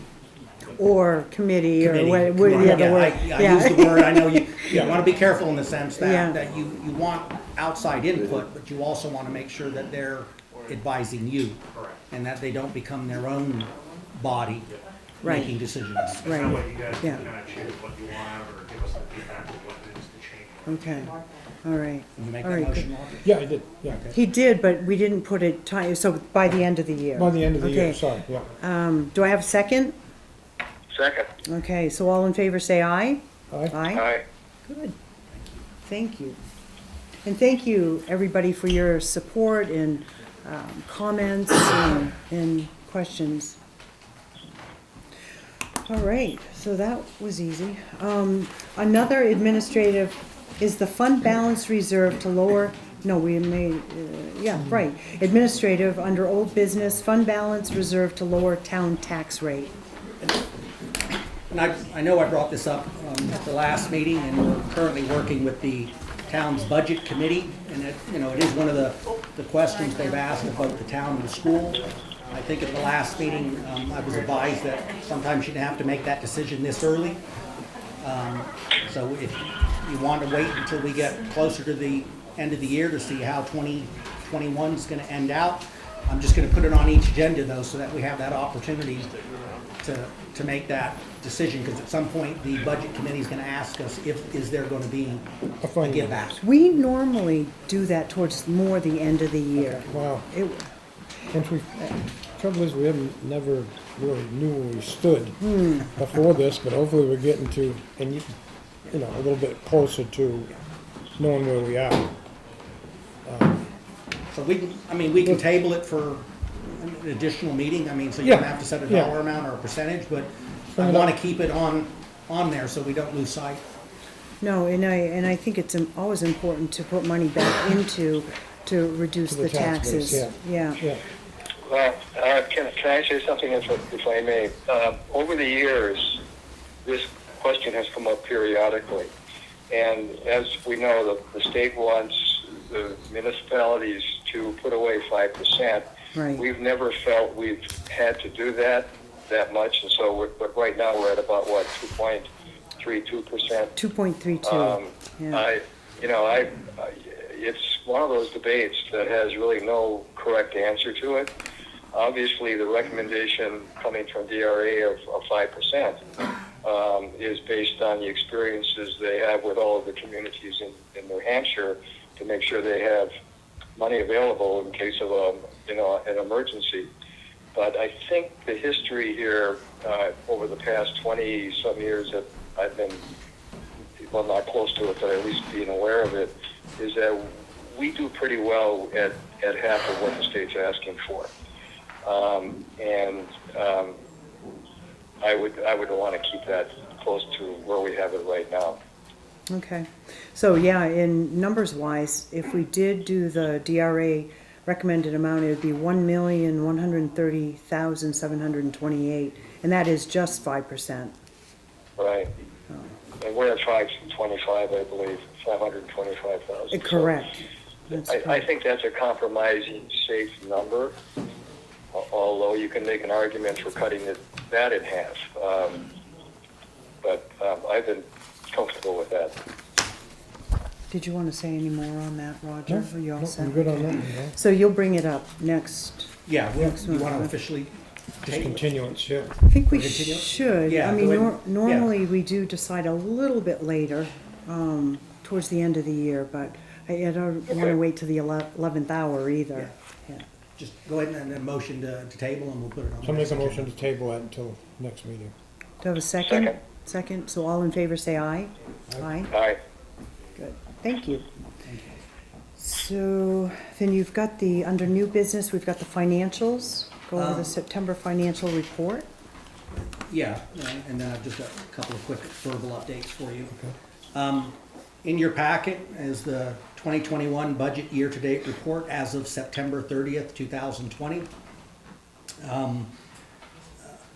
We still have the same departments that were running over budget are the same ones that I reported to you at the last meeting.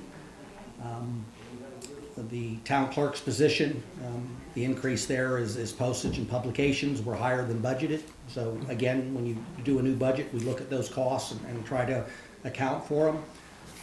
Legal is one that is like a moving target.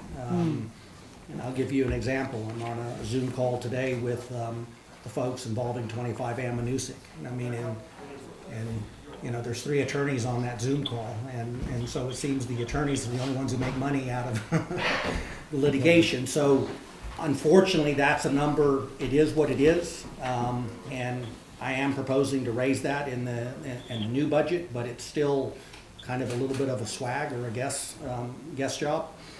The personnel department, it was that workers' compensation insurance premium came in higher than what was expected or budgeted, and that's usually based on your town experience. So Right. that's What was the rate that went up? It went up the percentage? it was or- 70 something, Yeah. and it came 70 some thousand. It came in at 87,000 Yeah, yeah. in terms of there.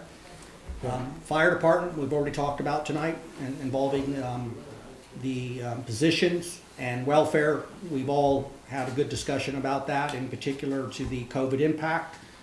The good news on that is that the ARP funds are at least going to, while it doesn't reflect in here as a negative because you don't put the money right direct them, but as you recall 2 meetings ago, we took $125,000 that will be revenue, you know, back into the general fund. So you still see a negative in the line item, but we were able to offset some of our costs.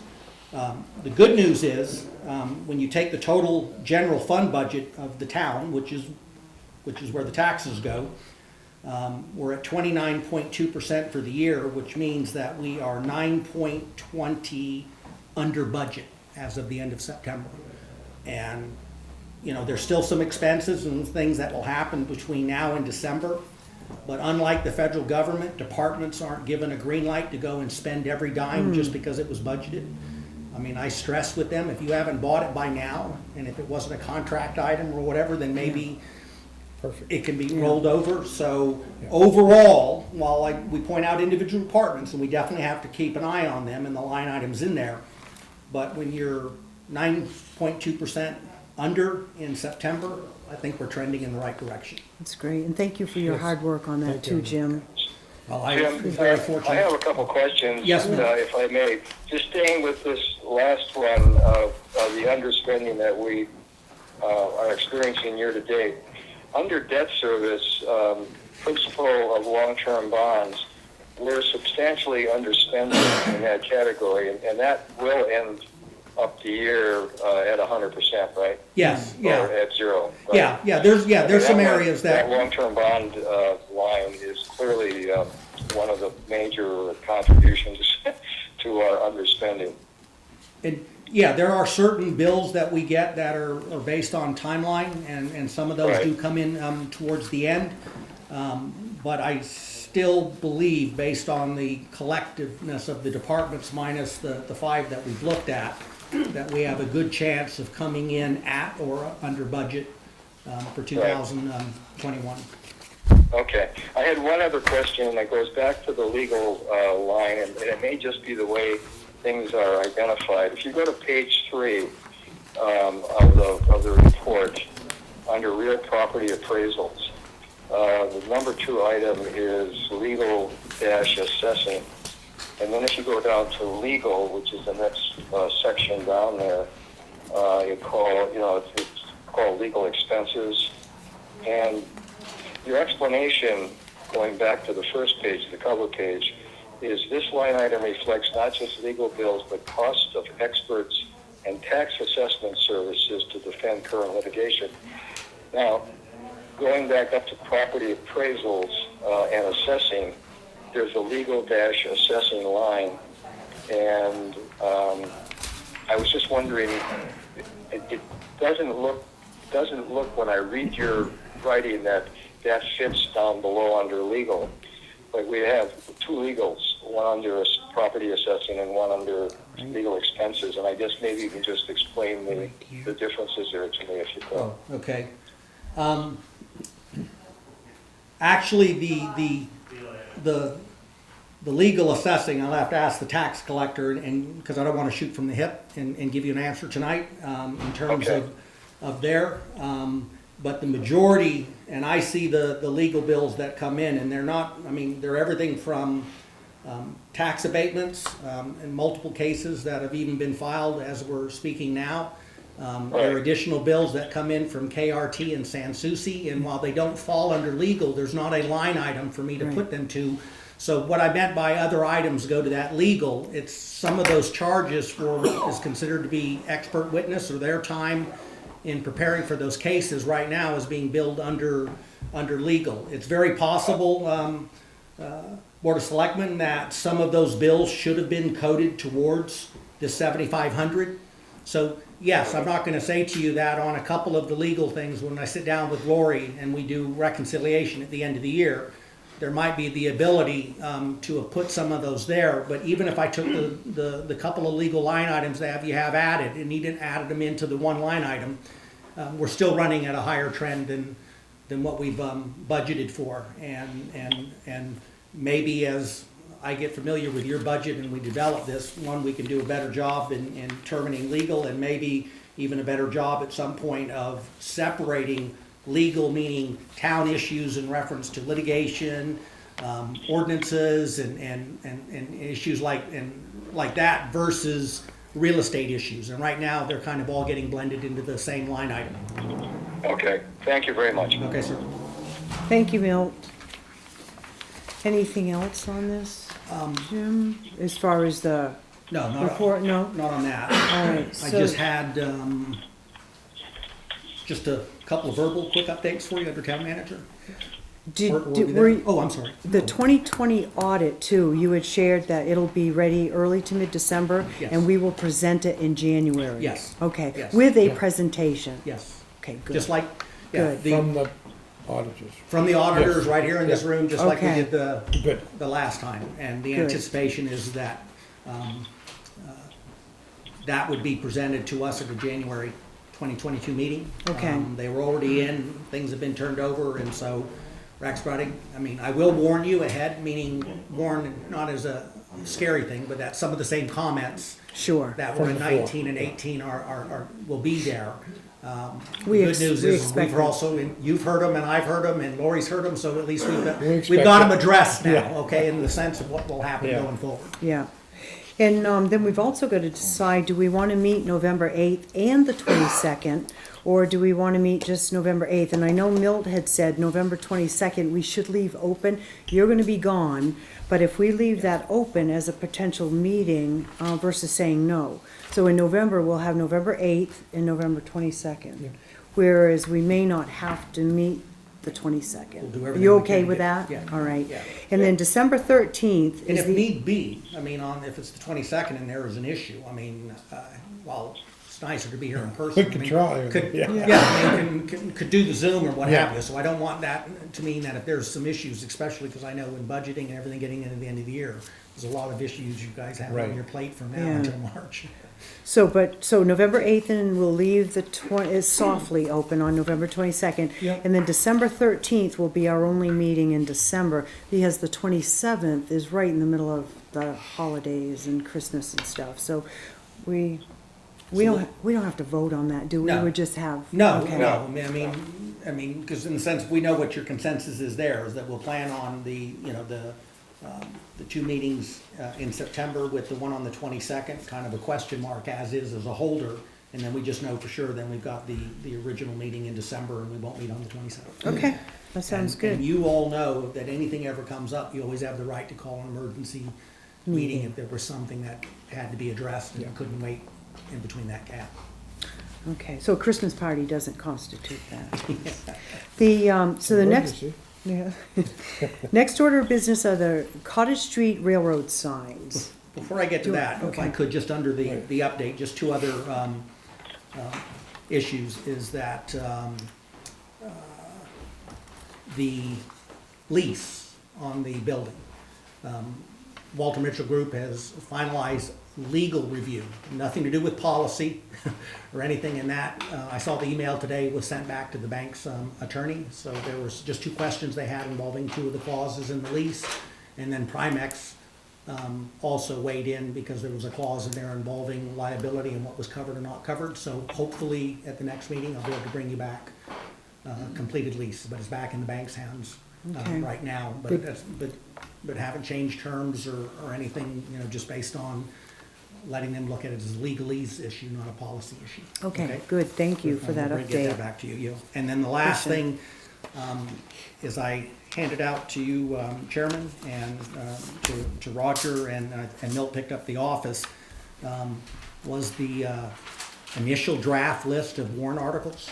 And again, there is no vote or anything needed tonight. This is an informational piece. Yeah. And as you know, sitting at the budget committees, it's kind of a working document, based as we go, but at least this gives you an idea, because I think there, as I understand your budgeting process, there will be a meeting where you actually vote to support or not support a warrant article. Yes. Yeah, so this is just information purposes at this point in time. Okay, good, thank you. Okay. Appreciate that. Yes, on So the the- railroad. Sorry. Yeah. No problem. Yeah,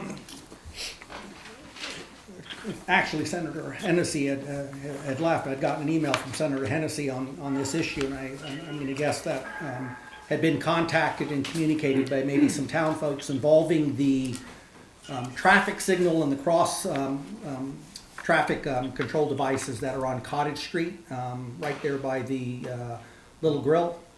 And I ended up speaking with the state Department of, I want to say railroads, and also New Hampshire DOT and the DOT commissioner.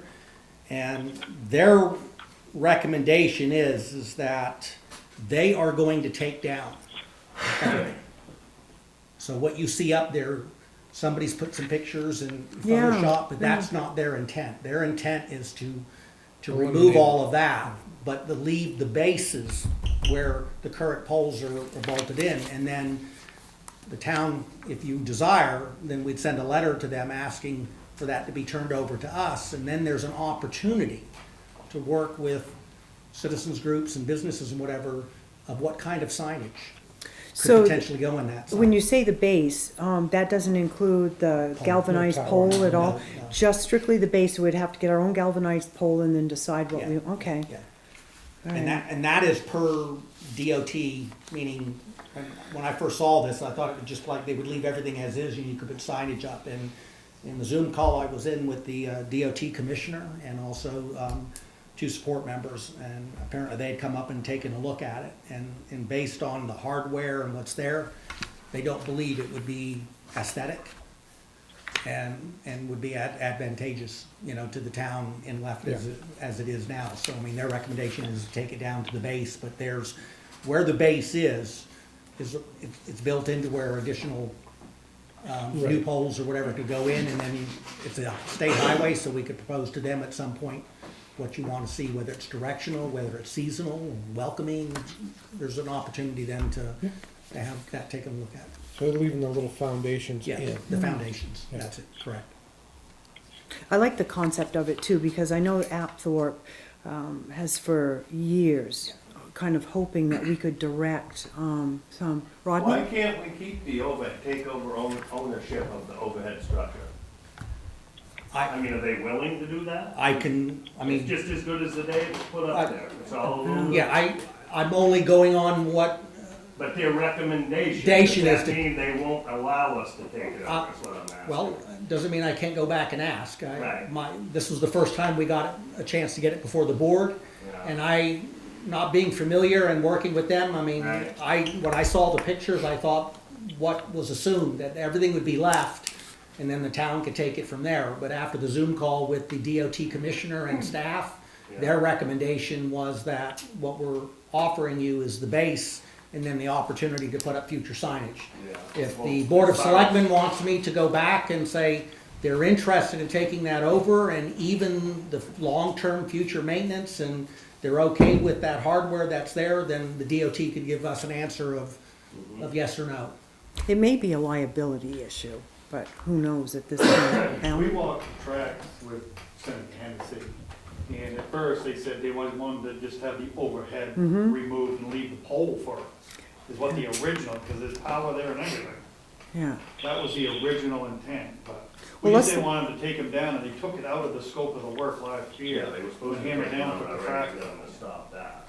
Let's look into it then. Okay. Let's see if we can keep. All right, I'll follow back up and see then, just the poles? Just Well, the are poles is what we had discussed this summer. Okay. Yeah. All right. But you were talking the overhead. I'd honestly like to keep the whole thing. And it Even may if be we just turned it a, went the other direction, As so far as it's not aesthetics, I mean, they're 100 years old. I mean, how much better does it get? You've got no arguing with me. I'm the messenger, okay? I'm just saying. Have you looked at them yourself? Did you actually walk over there and take a look? I live right off of Cottage Street Oh, yeah. in Kilburn, so I see them every day. And that, the mock-up is amazing too. Well, that's just you know. That's what Art and I, just so that you wondered why we wanted to keep them, you kind of, it doesn't have to be that, but the APCO committee was talking about, directional, or it could be Christmas parade this week. It could be any, welcome to Littleton. I thought when you were on the chamber, you had said something about you want to put welcome signs in, and you said no at first. Correct. You know, to change, to replace that overhead structure is gonna cost big bucks. Big bucks. and it may just be a matter of signing off on the liability for them. So, I have no problem then, if we table the official of sending them a letter so that I can make a follow-up call to the folks that were on Yes. Zoom and Yeah. say that the desire was the potential of could the hardware go, and if there are some liability issues, explain those to me so we know what it is the town would be accepting then, if that's what the case is. I think this is a great idea. I really do. I think it's wonderful. All right, Yeah. then I'll do that. And, Right. Do we need a motion to table it? I think there's a consensus for me to go get you an answer and bring back. Okay. So, Yeah. Right. so then you can make a decision. Okay. Okay. All right, good. Super. And thank you guys Thank you. for working on that too. Appreciate it. So the next, Flume Media, our contract with, and they're the ones that are able to film our Board of Selectmen's meetings. They film the Budget Committee, Planning Board. They do a excellent job. We have a lot of people in town that are unable to physically make it to these meetings. So having it accessible to them online and through YouTube and is a really nice service. Absolutely. And what we were requested, because their current contract with you actually expires the end of this month. Right. From a budgeting standpoint, to submit us a 14-month deal, so we can do the balance of this year and then budget for all of next year, so just from a budgeting standpoint, so they submitted us I say a contract, it's really like a 14-month invoice, it's New done on a budget, monthly basis, yeah. but it tells you what's being budgeted, and for 14 months would be $20,440. Milt, any questions or comments on that? No, I'm ready to move on this. Okay, well, do you have anything? No, I just think Okay. it's a good piece for the public to have out there. Right. Yeah. People All right, can so make a we have motion. I'll second it. Okay, all in favor, say aye. Aye. Aye. Aye. Good, thank you. And thank you, Zach and Flume Media, for doing a great job. Yeah. Milt, did you make the motion? He did. I did. Yeah, I sorry, did. okay, and Roger second. Okay, so then the final piece before public comment is, again, administrative, Grafton Regional Development Corporation, appoint board member, Town of Littleton. Yeah, I'm gonna have to ask you all, this is the first time I had heard or had anything from this, and this came in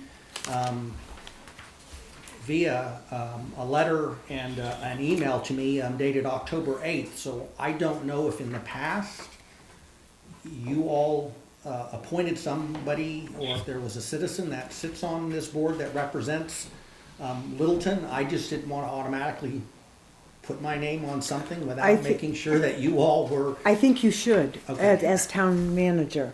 I think he should, as far as staff member, because they personally invited him too, Okay. as town manager.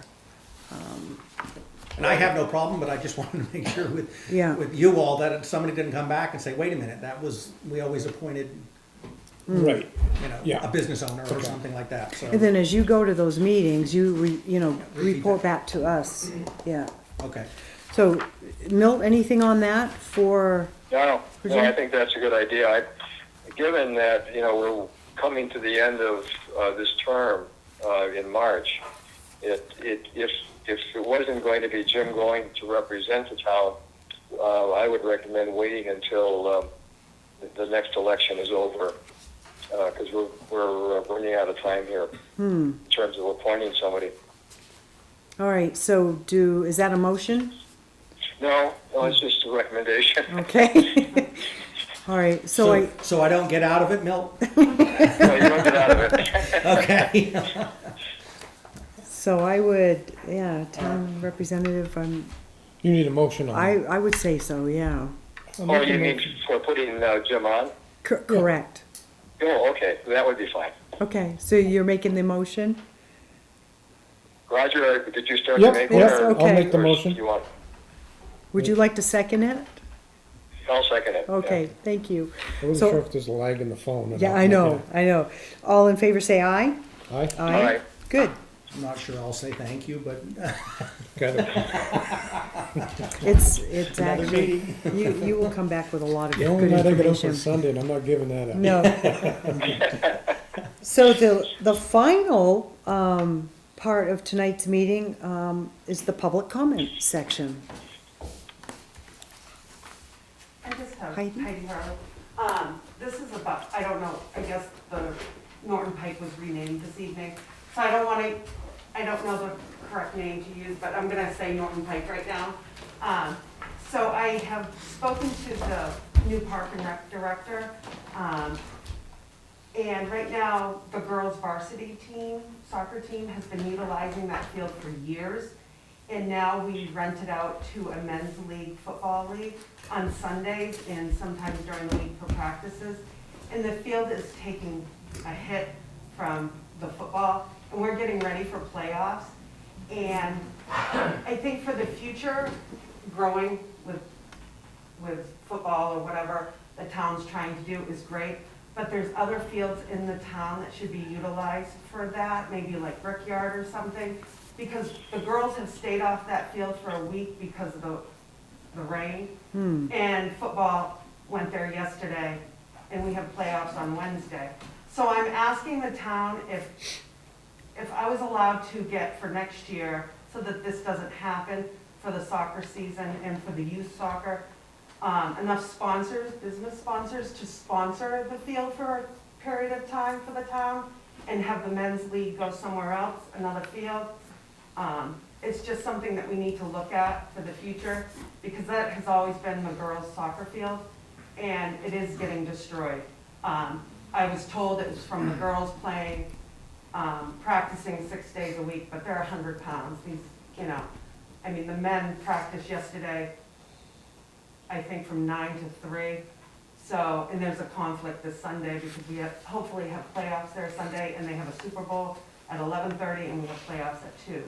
So it would be nice to have a field assigned to the girls in town. I know that the school doesn't pay for the field, but I'm willing to get sponsors so that they can have a field to utilize for that period of time. I know I wouldn't mind coming back with some parents to try to put something together that we can get businesses to sponsor it. Because I know the football league pays $150 per team. I think the town takes in $1,500. We can definitely do that, if not more. So Do you want to put something together I would then, love Heidi, to. for, okay, that would be, I just feel like- I think you would want like a memorandum of understanding, Yes. similar to what was happening with Mount Eustis and what have you, because they are public fields. Hmm. Somebody may have utilized them, but they are public Correct. fields. They're paid for by every Taxpayer. taxpayer. And while one group may use it more than another, Mm-hmm. but they're public fields, and people should have the right to have access to public fields. Right. And so if you're gonna restrict it, then you at least want it well-defined and written why you're letting one group Right. have a public field that's paid for and subsidized, and other groups can't have access to it. So Right. I just think there But needs to be Rummock that. Park, and correct me if I'm wrong, the boys automatically have Rummock Park. Football would never be put at Rummock Park because of boys soccer. So it has never been in consideration to go to Rummock Park, which is a larger field, and football needs a larger field. So that's what, I mean, it would never go to Rummock Park, because it would never ruin Rummock Park. so who heads up the football? Park and Rec.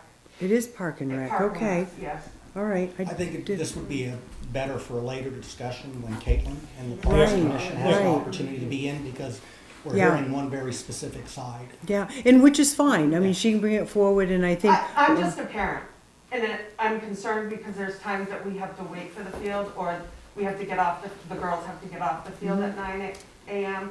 if they have practice at 7 a.m. on Sundays, don't ask me why, but anyways, that's awful early, but, because they start at 9 a.m. It's a great league to bring in the men's football league, but we have to share that field is ruined right now. Believe it or not, I mean, because they use different types of cleats than soccer cleats. And we were kind enough to stay off of it for a week for playoffs because we're hosting a team from the southern part. And to have them come up here with a field ruined. And I took it upon myself because nobody fixed the benches there.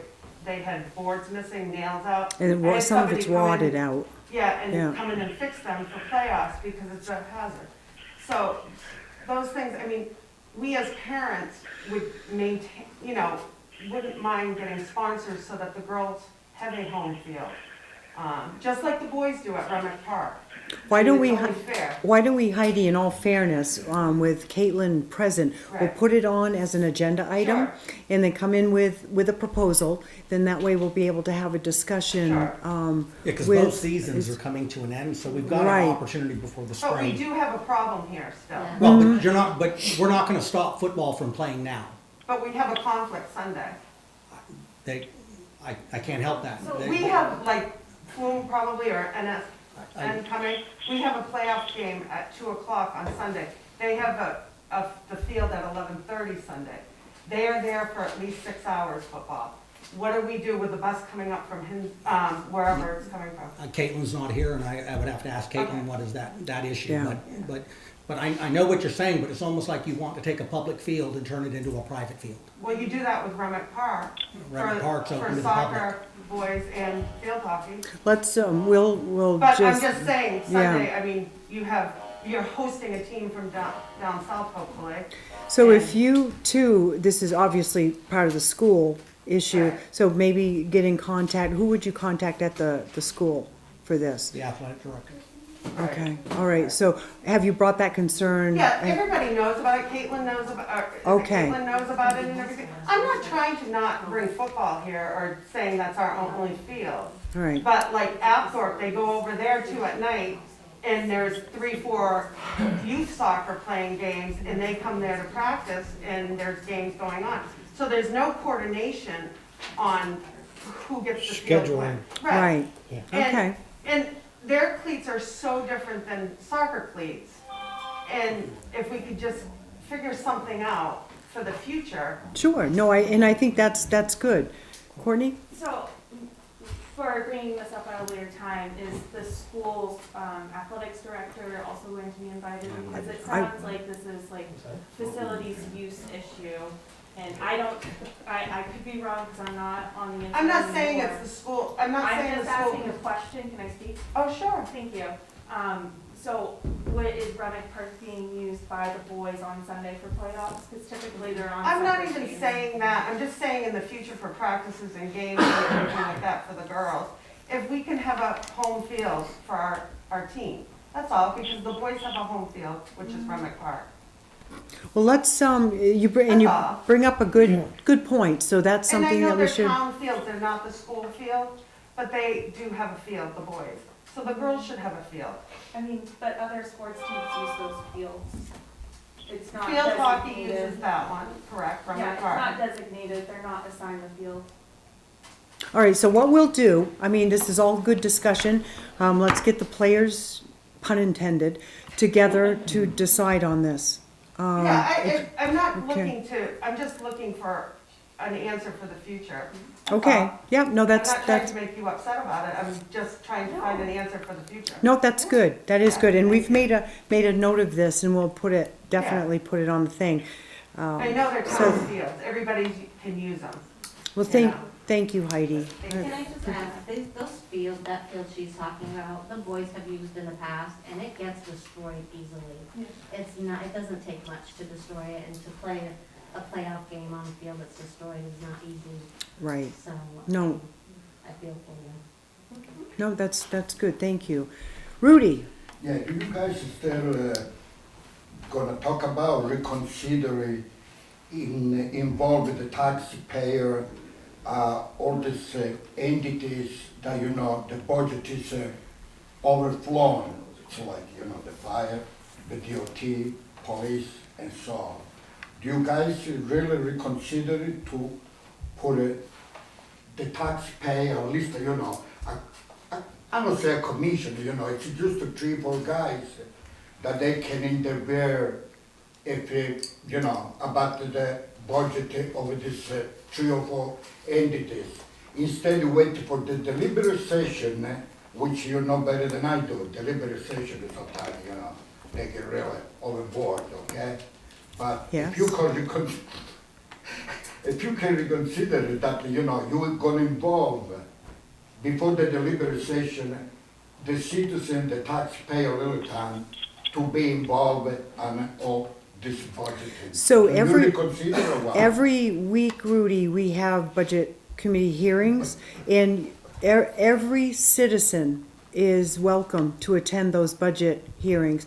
Many of them don't, You don't change nothing with the budget committee. I'm talking about, it's, when you go to a meeting, if I'm invited, to the fire chief, meeting, and I'm over there, and I wanna talk with them or with the commission, I can say something. And a budget committee is completely different thing, you know that, I'm No. just the one involved with the taxpayer to be invited to one of these entities that eventually, the budget is overflow. And but right now, it's an ongoing invitation, Rudy, and anybody can attend those budget hearings. And Diane, she's an awesome chairman, and she welcomes input, she welcomes ideas. So, you're, again, going back to your constituents, if you have people that want to attend, to give input, please encourage them to. Seriously, it's welcome, very much welcome.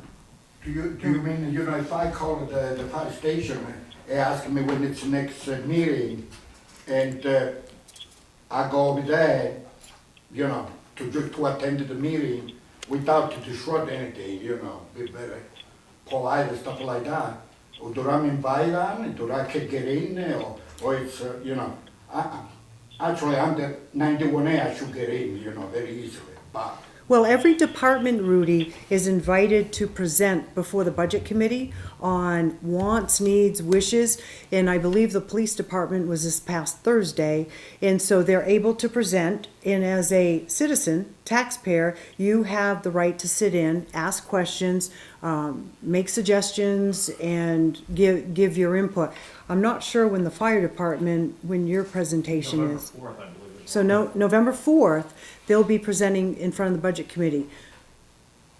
And that would be the time, certainly, very open. And you're also televised by? Correct. Yeah. now the television doesn't mean nothing because of the editing, I know that for a fact. You know. Anything else as far as comments, questions? Really appreciate everybody being here, thoughts and ideas, and I don't know what to tell her about Sunday. Oh, no, I'm I know. sure it's all figured Okay. out, the school, I'm just saying in the future, I mean, Yeah. for next year. Yeah. That's what I'm looking at, something up, a home field for the girls since the boys have Remick Park. And I know we could share Remick Park with them, but I think it's a conflict of scheduling times and, you know, Sure. now it gets darker, you know, things like that, so it's really hard, you know. So You'll work it out. all right, yeah. I don't know, I just would like to have a home field for the girls, I mean, that's all. Yeah. It would be nice. So I'll entertain a motion to adjourn. I make a motion, we adjourn the meeting. Second? Second, all in favor, say aye. All right? Aye. Thank you, everybody.